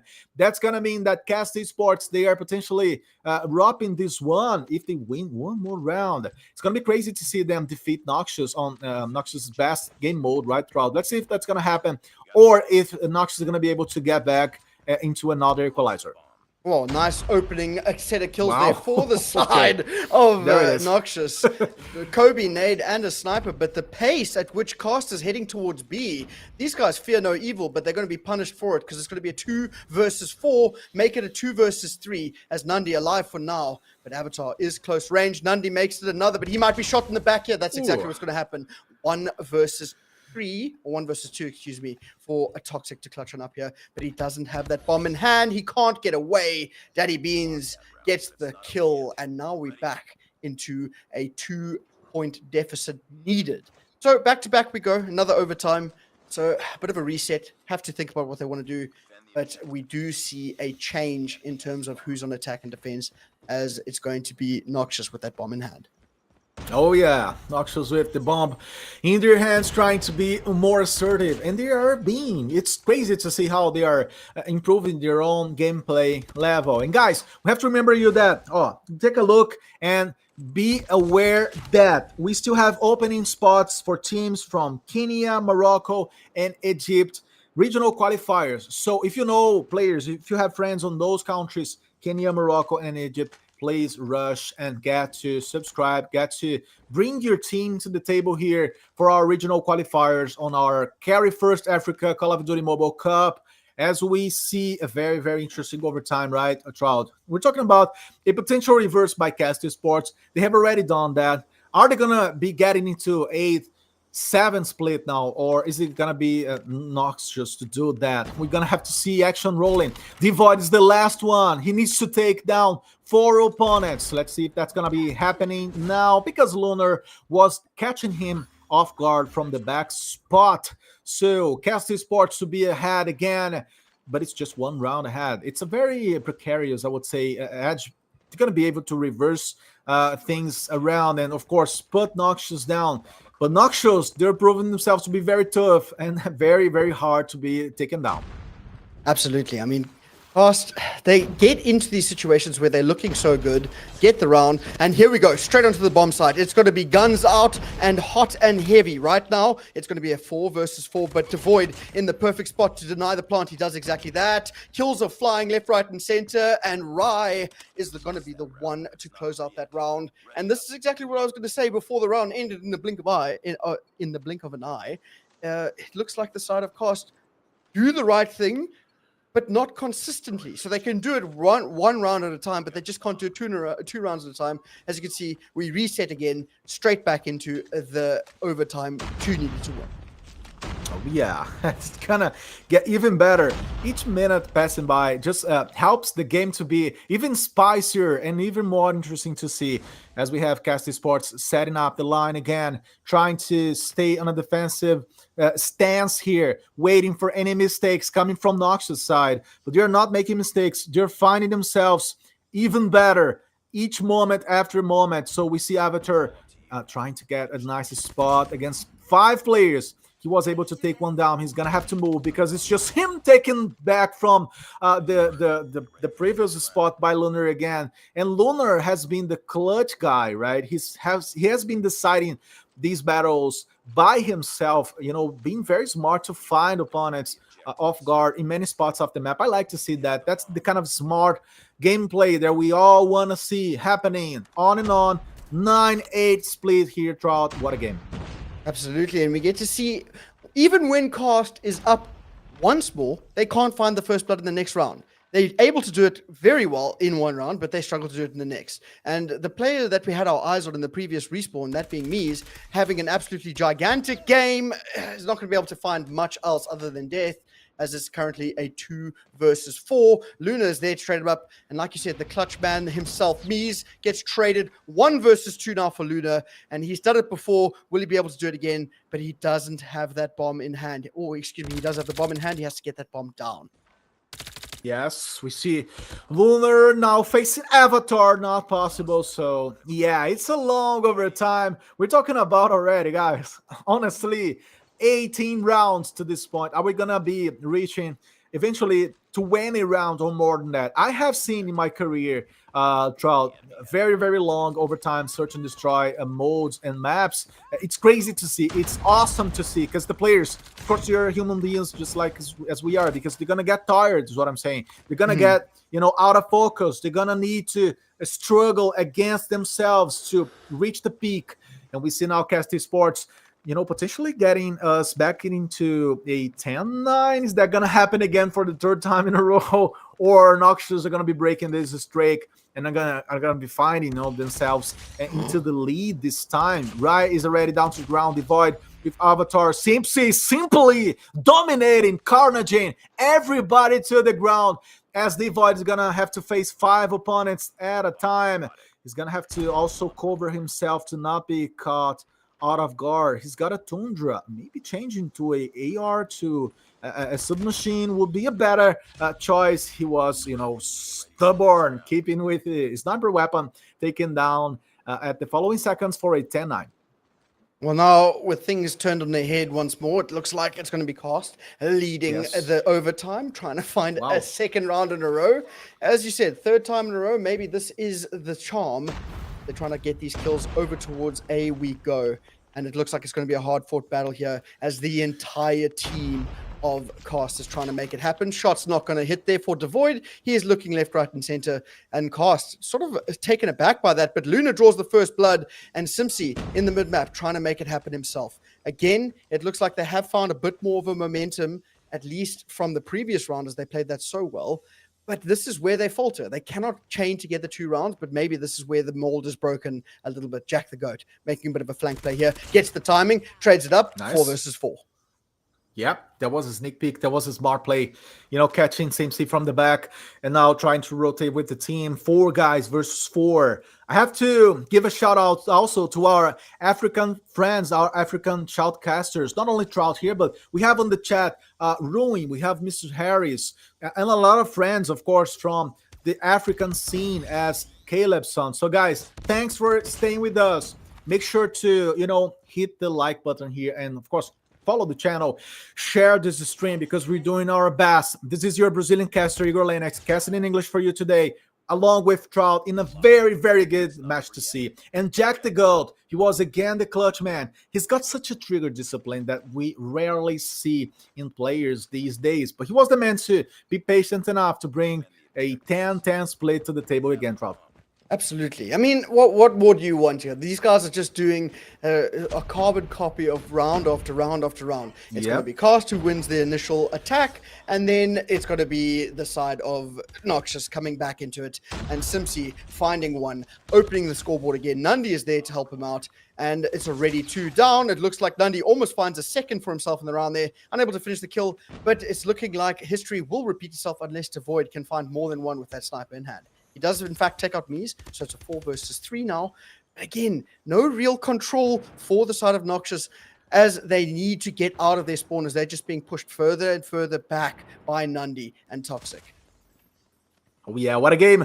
Guys, 10-10, absolutely crazy and unexpected to know what is going to happen. Are we going to have to decide this one at the toss of a coin? I don't know, because both sides, they're not giving up. They're not stepping down. Quite the opposite. They're bringing even more energy round after round, as we do not know still yet at this point who's going to be the winner of a takeoff, search, and destroy. We have a 4-2 at this moment, Devoid and Avatar. Both players, aside, each one with their own style. And I would say Devoid is not totally, delivering the bullets as he was doing earlier today in the beginning of the rounds. But again, he loves being the sniper man. He's not changing from that option. And he's going to face 3 guys at this point from the side of Cast Esports. He's going to be able to find them, off guard eventually, or like finding them all stacked up on the same spot, Toxic, taking him down. And what I said, Trout, is totally true. Again, Devoid does not look as confident as a knob, as a sniper, as he was being before. So maybe a potential change of weapons, but I do not know. He's in there. He knows what he's doing. And this is an 11-10 split. Oh, can we just talk about the fact that Simpsy has 26 kills in an S&D? Yes, we can. That's crazy. He is doing the Lord's work here for his team. Oh, yeah. He just needs a bit of help now as they're back on attack, yet to find a second round in a row here. And of course, it's going to be none other than Simpsy keeping it going. Rise sent to an early grave. First blood drawn for the side of Cast, and now they need to work around that. They cannot falter it again. Mies is there to follow it up, so they do have a significant life count advantage, but they cannot fumble. They just have to decide what they want to do, and it looks like they have opted to go for the kills. Maybe that's exactly what they need, right? As opposed to trying to get control of a site, they should play a game of TDM because that's obviously what they're good at, and just send Simpsy out to the front, or Mies as the kills are coming through. It's looking a little bit worse for wear now for the side of Noxious, as they need to get back into this game. Devoid, though, with that sniper in hand, looking for the double, gets a hit marker, but Jack the Coach is there to even things out. 3 versus 2, 1 versus 3.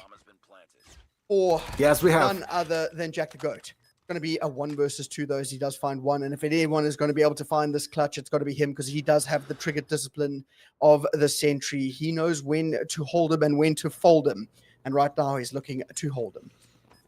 Jack's gonna have to play for his life, right? Him against Nundy and Lunar. A very, very complicated, tough, critical spot for him, because Lunar is already delivering the bullets. It's a nice pre-fire. Lunar rotating. Jack, playing that kind of hidden spot game. Taking the second one down. Jack, what are you doing, Jack, for the third kill? Lunar! He found the final kill. It's a victory for CARRY1ST. Fantastic pack. A pair of rounds, that's what they needed. And finally, they locked this one up against Noxious. There it is, 12-10 split on the scoreboard. And they finally end this one, 43 new maps lead here against Noxious. What a game.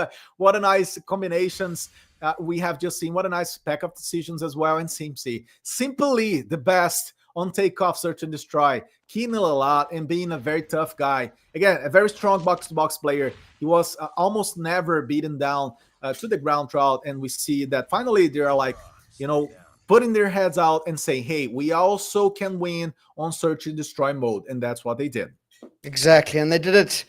Yeah, I wouldn't say confidently. It came down to a 1v1, and it was almost clutched. Jack the Goat nearly got that double kill to end things off there, and I think Luna did a very good job of waiting for that trade, but I thought he was going to run out with his fists, and that was looking very stressful, because then that would have been an absolute monumental clutch coming out of Jack the Goat there. But unable to do that means that they are currently 3-0 down in this grand finals, only one map away from taking that first place in the grand finals here, brought to you by CARRY1ST, is CARRY1ST. I mean, all they need to do now is play their control like they played their control in the last time these two teams met up on the same map.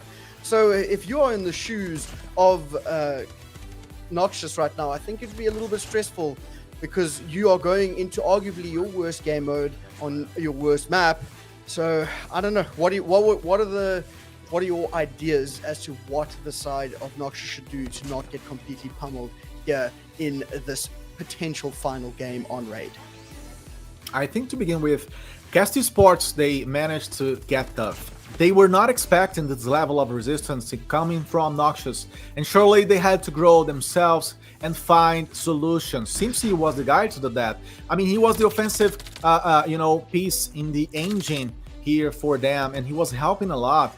Lunar was also being always well positioned. And we can talk, guys. We can make a podcast about how well each one of these players they did their jobs and how they offered solutions to the team. But again, I mean, it's always in the end of the day down to what can you do at the last round, how tough you are to decide and to rob a map, and that's what CARRY1ST Sports still have over Noxious. Noxious, apparently, they got bullets, they got decisions, they got movements, but they are not still a team to close a map. They do not know how to do that against the tough guys from CARRY1ST Sports. So it's all about, I would say, like getting the pieces together, getting the puzzles together, and being able to score and finish a map.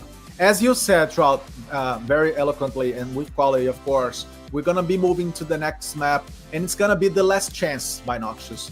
I mean, losing the grand finals in a best of 7 maps kind of game, like losing for a 4-0 maps, it's depressive, it's disgraceful to say the least. They do not want to be on that spot, on that position themselves, so they're going to need to step up and do more.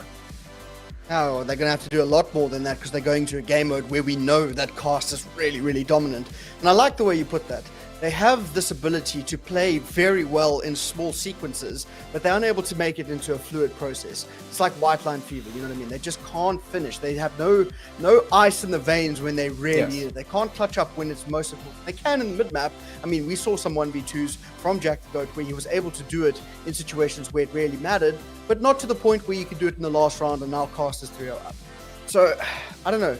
It's a very, very tough one, but if we're talking about defining characteristics between the two teams, then I'm going to have to put my money on Simpsy, man. So you can already go and vote for him as the MVP. The QR code is up on screen, and you can follow the links in chat. But again, man, Simpsy, 27 in an S&D, almost a 30 bomb in S&D is crazy. He was really doing the Lord's work for his team there, and really trying his best to keep it as closely contested as it was, because I mean, if he dropped maybe 3 or 4 less kills, I think that would have been a very, very different story altogether. But now we're going to a game mode where he has multiple attempts, multiple lives, and we saw him in that spawn trap with the help of Luna, where they really took over. I think if you're on the side of Noxious Esports or Noxious, you just need to be a little bit stressed at the very least, but you can't let that get you. You've got to be able to close things out as we load on in here to the potential final game.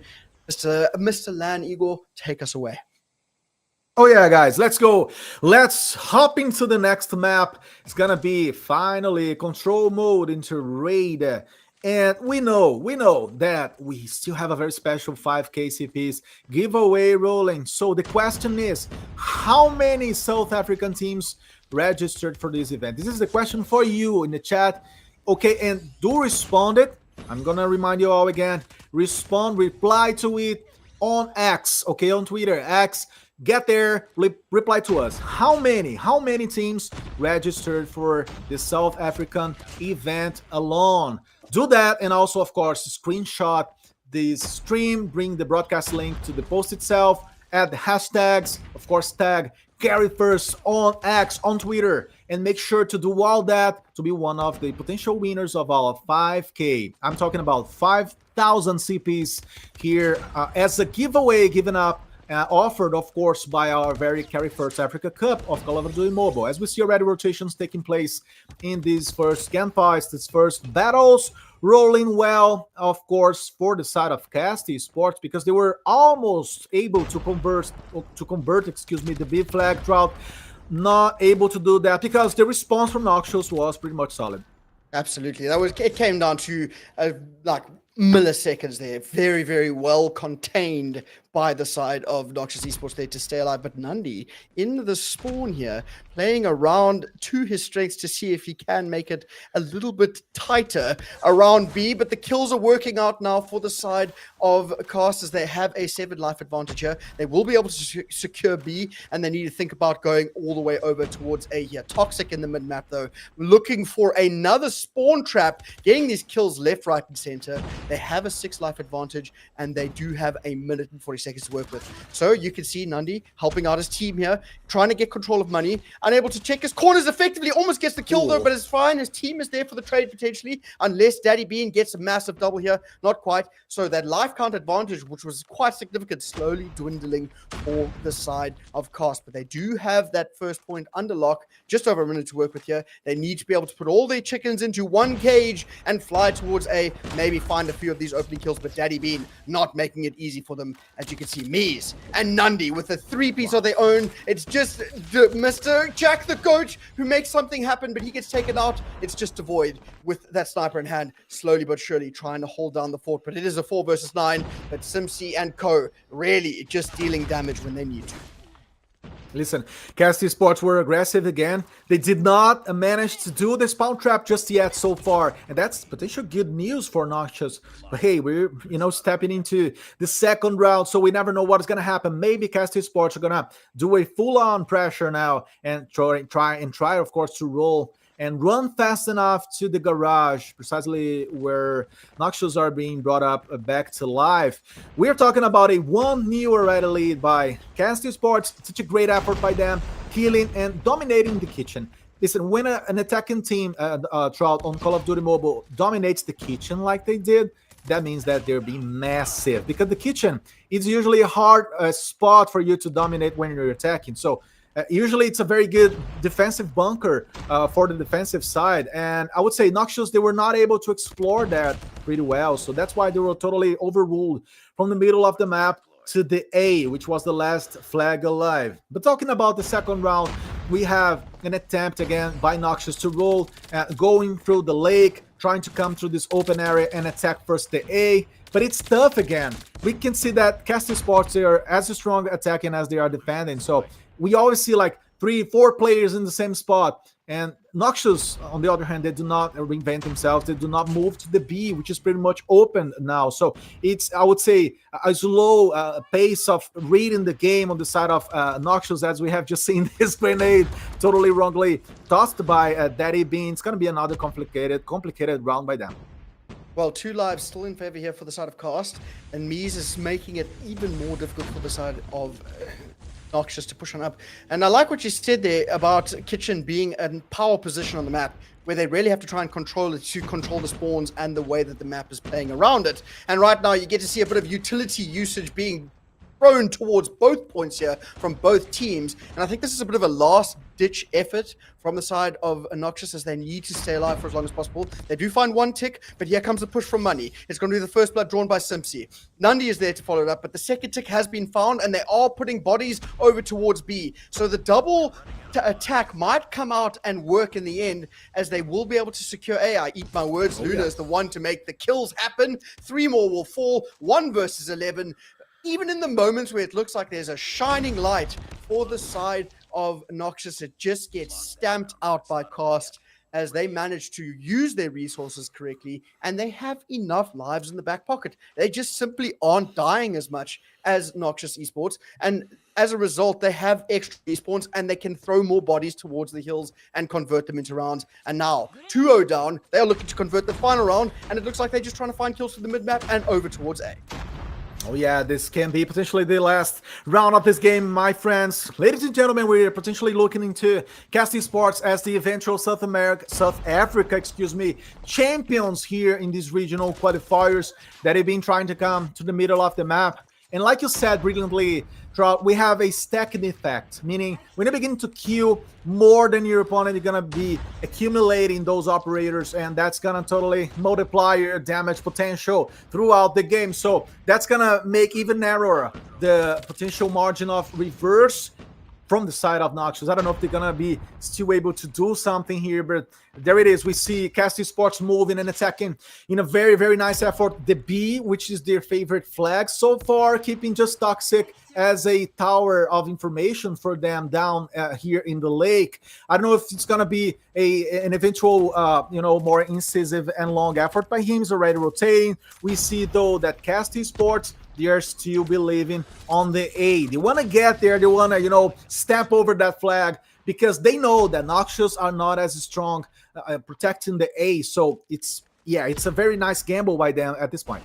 Well, they might actually just be punished for it here in a second. As you can see, the kills are slowly beginning to chain together here for the side of Noxious, even though that there are players in the spawn looking for that spawn trap. Here we go, Nundy trying to control down Kitchen, like you said. Such a crucial part of the map. He has that equalizer in hand, can't find as much as he would have liked, but Daddy Bean, who was alive in the spawn of Cast, manages to make a massive flank play and deny the capture. But in the chaos with 22 seconds left, it looks like there have been players from the side of Cast that have rotated over towards B, but now the kills need to work out for them, and Nundy, being the man to make it happen over on A, he has to stay alive for as long as possible, but he gets taken out. So it's looking like there is a little bit more map control and kills going the way of Noxious. So maybe we have put all of our chickens in the wrong boat, as it appears it is not yet sunk for the side of Noxious, as they are still in this game, but for how long is the question.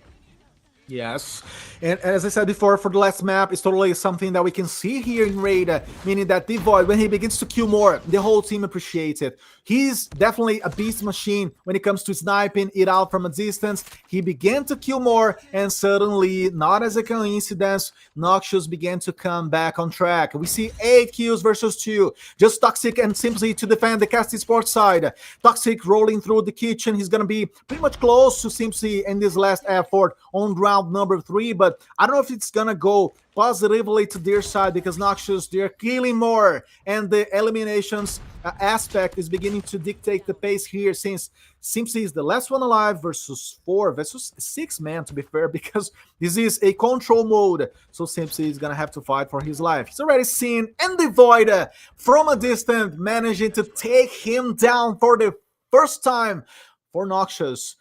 Getting out of the 0, it's a very, very sad number, right? No one likes the zeros. So when you move up to the first round, suddenly you gain trust again. You gain confidence to use against the opponent.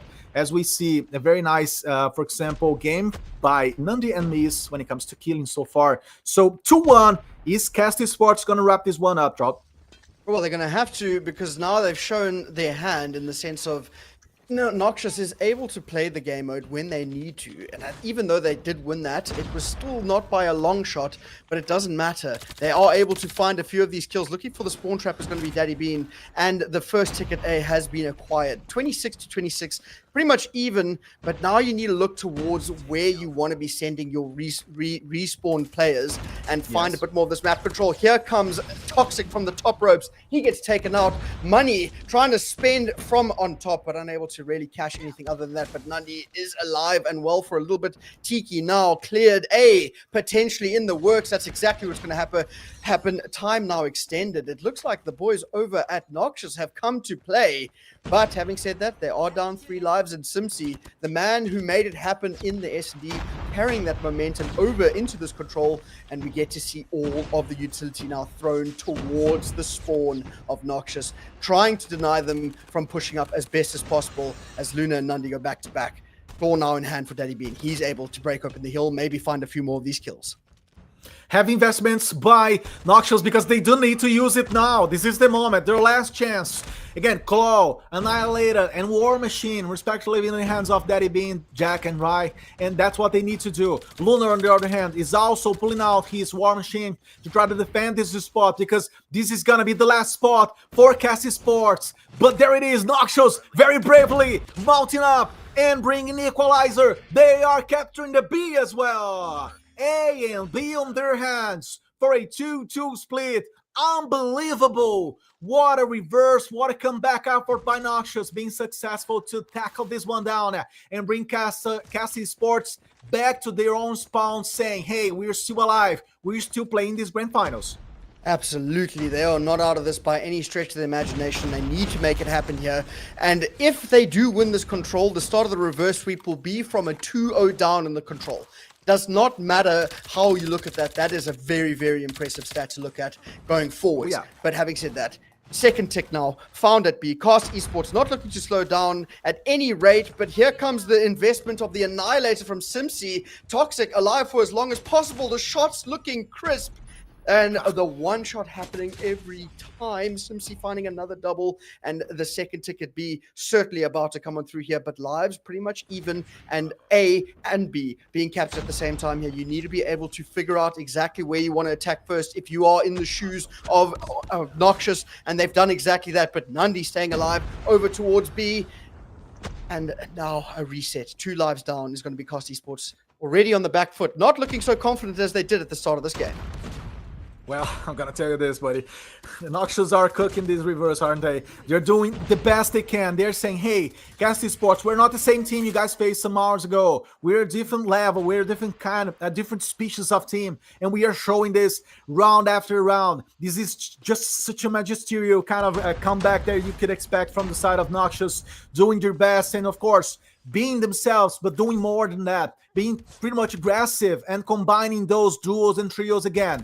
Devoid, Daddy Bean, and Jack the Goat, being the goats themselves and showing that they're able to do this one. But is this gonna be enough? Because CARRY1ST Sports, suddenly they're looking at the victors here, as we have a 12-9 split now. Just the A flag opened up, and CARRY1ST Sports are gonna come full hard. They're gonna come full on and heavily investing into this part of raid, as we still see Mies pulling out his claw to dominate the basket court, as we call it. He's alone there, but he's tough. He's strong with his damage level. 8 kills versus 3. This is gonna be it. This is gonna be eventually the end, and CARRY1ST Sports becoming the champions in the South Africa CARRY1ST Championship Regional Qualifiers. 3-2. They are the victors. GGWP. They dominate. They suffocate Noxious here to beat the winners. Yes, indeed, with a 4 new maps adventure. My God, Trout, what have we just seen here? What a sequence, what a streak of maps, and they are the champions. They are the champions, undisputed. Won the winners bracket final, went into the grand finals with that map advantage, and then proceeded to win it in a 4-0 fashion. Not what we were expecting, as we expected a little bit more coming out of the side of Noxious there, but they were unable to match the pace at which CARRY1ST plays their respawns. And even the S&Ds, I mean, Simsi having a game of note there. Again, Mies in the respawns, he's been the one to make it happen. So don't be afraid to put him or Simsi in your vote for the MVP. But again, man, it has been such a fantastic day of Call of Duty. And the victors have been crowned, that being CARRY1ST Esports, and I think deservingly, right? And it's such a shame because it really does show that Noxious can play to the best of their ability. They just seem to wake up a little bit too little, too late when they need to. It just seems as though they are able to show what they're really capable of, but not consistently, whereas Cast was here to play from the beginning, and that shows in the 4-0 victory. I'm gonna tell you this, if I'm CARRY1ST Esports, I'm happy, of course, for being the champion, but I would also be very much worried about how much and how much more Noxious can grow and can evolve and can upgrade their gameplay level, because they were definitely not the same team. Listen, they were not pressured. They did not suffer a spawn trap like they did in the first game. So we're talking about Noxious having a lot of room to improve from this season to the next ones. And this is just, guys, the first CARRY1ST Africa Cup season that we're seeing here, with the regional qualifiers at this level of production, at this level of gameplays that we're seeing. So it's been fantastic. It's been an honor to cast all this for y'all. It's been such a great championship here alongside Trout. I don't know how you feel, but like, yes, as you said, Noxious could very well like have transformed that potential of reverse that they have just displayed into an eventual drop of a map. They were almost there. But suddenly, CARRY1ST Esports, they were again CARRY1ST Esports, and they were the ones to claim the victory with an outstanding, I would say, 4-0 maps advantage here. Oh man, I couldn't have asked for anything better. They really showed us what COD Mobile is supposed to look like, giving us the masterclass, if you will, on how to play Control and HP. Has a little bit of work needed in terms of their S&D, but that's something they can easily adjust. But overall, CARRY1ST Esports are your playoff champions, walking away with $400. But again, Noxious, second place, a good old $200. It's not a lot, but it's certainly not a little bit either. So you've got to be very happy with yourselves. Second place is not ideal, but it is still better than most. And just for some context, everyone, if anyone is wondering, that does mean that Cast will be going through to the LAN at the end of the year, as they have won this qualifier. Precisely, well said. It's a nice prize pool just for one regional qualifier. Guys, this is a bigger prize pool than many national championships, and we are talking here just on the South Africa regional qualifiers. So that goes to show the level of commitment that CARRY1ST is bringing to the African scene itself, because this was just the first regional qualifiers. And as you said, I wanna pretty much see in CARRY1ST Esports on the LAN event real soon. But before that, we're gonna have to see how the other countries are gonna be rolling out. And I'm very curious to see how the other countries are gonna show up and try to stand against CARRY1ST Esports after everything these five guys, these five, African legends showed up to us today. It was amazing, it was fantastic to see all that happening. And I'm gonna remind you all again, follow CARRY1ST on X and also on Instagram, because this is a very strong, well-organized brand and company bringing quality to the African regional scene. It's awesome to see, the quality of the work that we're already bringing up in these first final streams here throughout, of course, without forgetting about all the previous stages of the competition. We already had a lot happening. We're gonna have to see a lot more coming out, especially because we still have the Kenya, the Morocco, and the Egyptian regional qualifiers open for teams. Absolutely. And I gotta say thank you to the people through, and thank you for having me, CARRY1ST, and thank you for casting with me, Mr. Lanix. It was a fantastic time. I had a great time, learned a lot about the game, and hopefully I didn't disappoint anyone in the process. But again, a massive shout out to the community and all the engagement that we had, the production behind the scenes. It couldn't have been done any better. But I do believe that is going to be all she wrote from me, as I think that you have an interview lined up for the winner. Yes, we're going to have to talk. We're going to have the pleasure, as I want to say, of talking live here, interviewing the winners. And it's going to be Miss. It's going to be Miss who's going to be able to talk to us as soon as possible, because of course, me and Trout, we are ready to throw some questions to him. I'm sure he's got a lot to say as well from this very special moment on. And yes, ready for that. So asking again for our friends in the chat to stay a little bit longer to, of course, enjoy this nice conversation we're going to have live real soon with Miss. Right, Trout? Absolutely. And well, let's have your final thoughts on what made Cast the winners, right? What do you think were the... Oh, it looks like we might have him in. Mies, can we hear you? Can you hear us? I was hearing some Discord popping Sound, yes, I got excited as well. I want to talk to Miz, and see what he's got to say about this grand finals. Thank you all so much, meanwhile, for staying with us, for enjoying the show. So, especially my dear wife, she's in the chat, she's clear, and she's watching, she's telling me, here in my messages what I should do better. She's the best wife in the world, so thank you, baby. And thanks everybody for staying with us. Again, share the stream, follow the channel. We're gonna have a lot to happen. This is CARRY1ST African Cup, and we do not call a championship first, just by chance. It's the first, it's the best already, so it's CARRY1ST. Remember this name because it's gonna be in the back of your mind. Absolutely, these guys bring the best production, they bring the best prize pools to a region, in my opinion, that is pretty much undersold. And I think we have a lot of talent out here, as you saw today. These guys really know how to play the game at a professional level. So the more eyes we get on the scene and on the region, it can only be a good thing. And another good way to show that is to vote for the MVP. So go ahead and vote for the MVP who you think. That QR code is above Mr. Lanix right there, or you can use the link in chat. And again, don't forget to answer the questions that were proposed about, I think it is, how many teams entered the South African region, and that is for 5,000 COD points over on Twitter or X. Go ahead and get engaged, get the stream out there. We are still waiting for Mies to get in before we ask him some questions. Mies, can you hear us, man? Let's see if he's up to the task, setting the microphone, of course, using his perfume, getting ready for this nice convo we're gonna have in a bit. Meanwhile, also thank you, Instinct Codm, appreciating our work, and of course cheering with all the chat present here today. It's awesome to have you guys. So yes, like Trot said, you have the chance of voting for the MVP right here. Let me see. Yeah, I'm pointing it correctly. Just point your QR code to this spot on the screen and make sure to vote on your MVP of the championship. Miss, can you hear us? Can you guys all hear me? Yes, sir. Hello, guys. Hello, casters. So nice to finally speak to all of you. Yeah, man. Thank you for putting on such a great show for us. Thank you so much. I appreciate it so much. Obviously, the nerves are going through.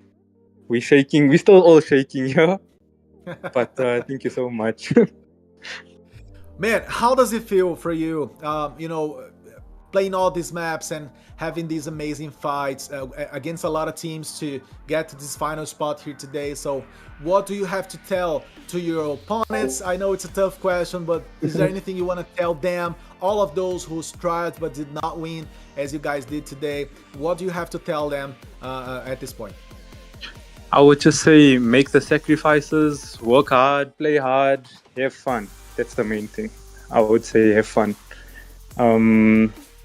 With my team coming to this final, some of my players broke their phones the day before and we had to make arrangements. But we still pulled through, and the sacrifice was there. Everyone put in a shift, I won't lie to you.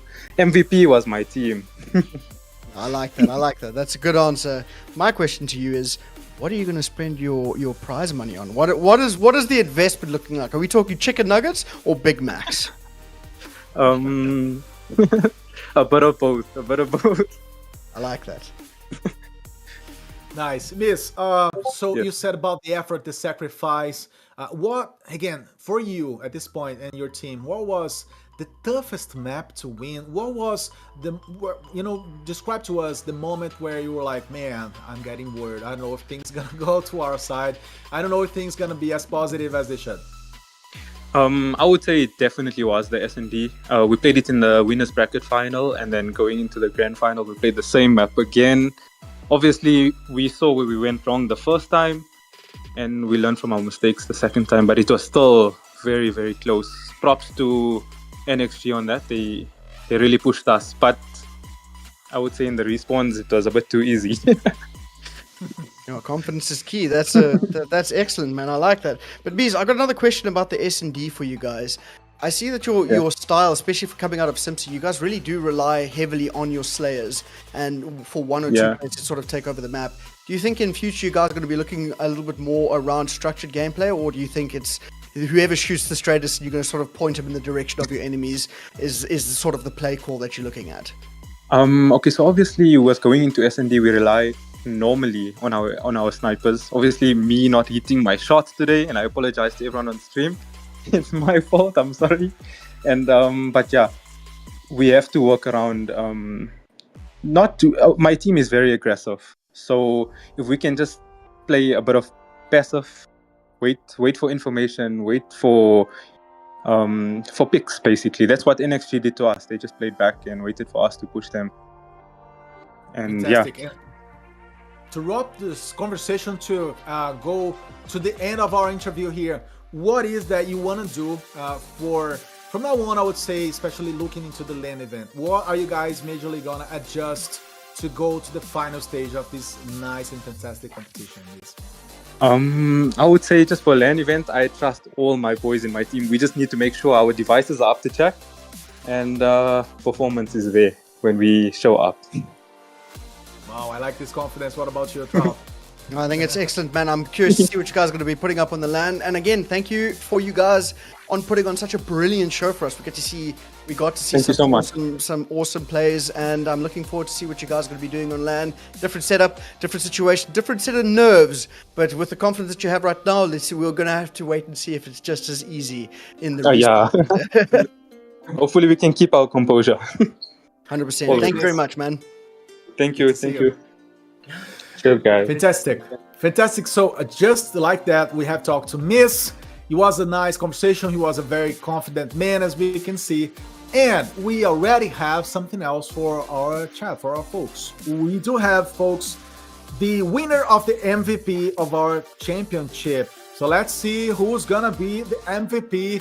Let's roll the dice. And it is precisely Miss from CARRY1ST Esports with 18% of the votes. Congratulations, Miss.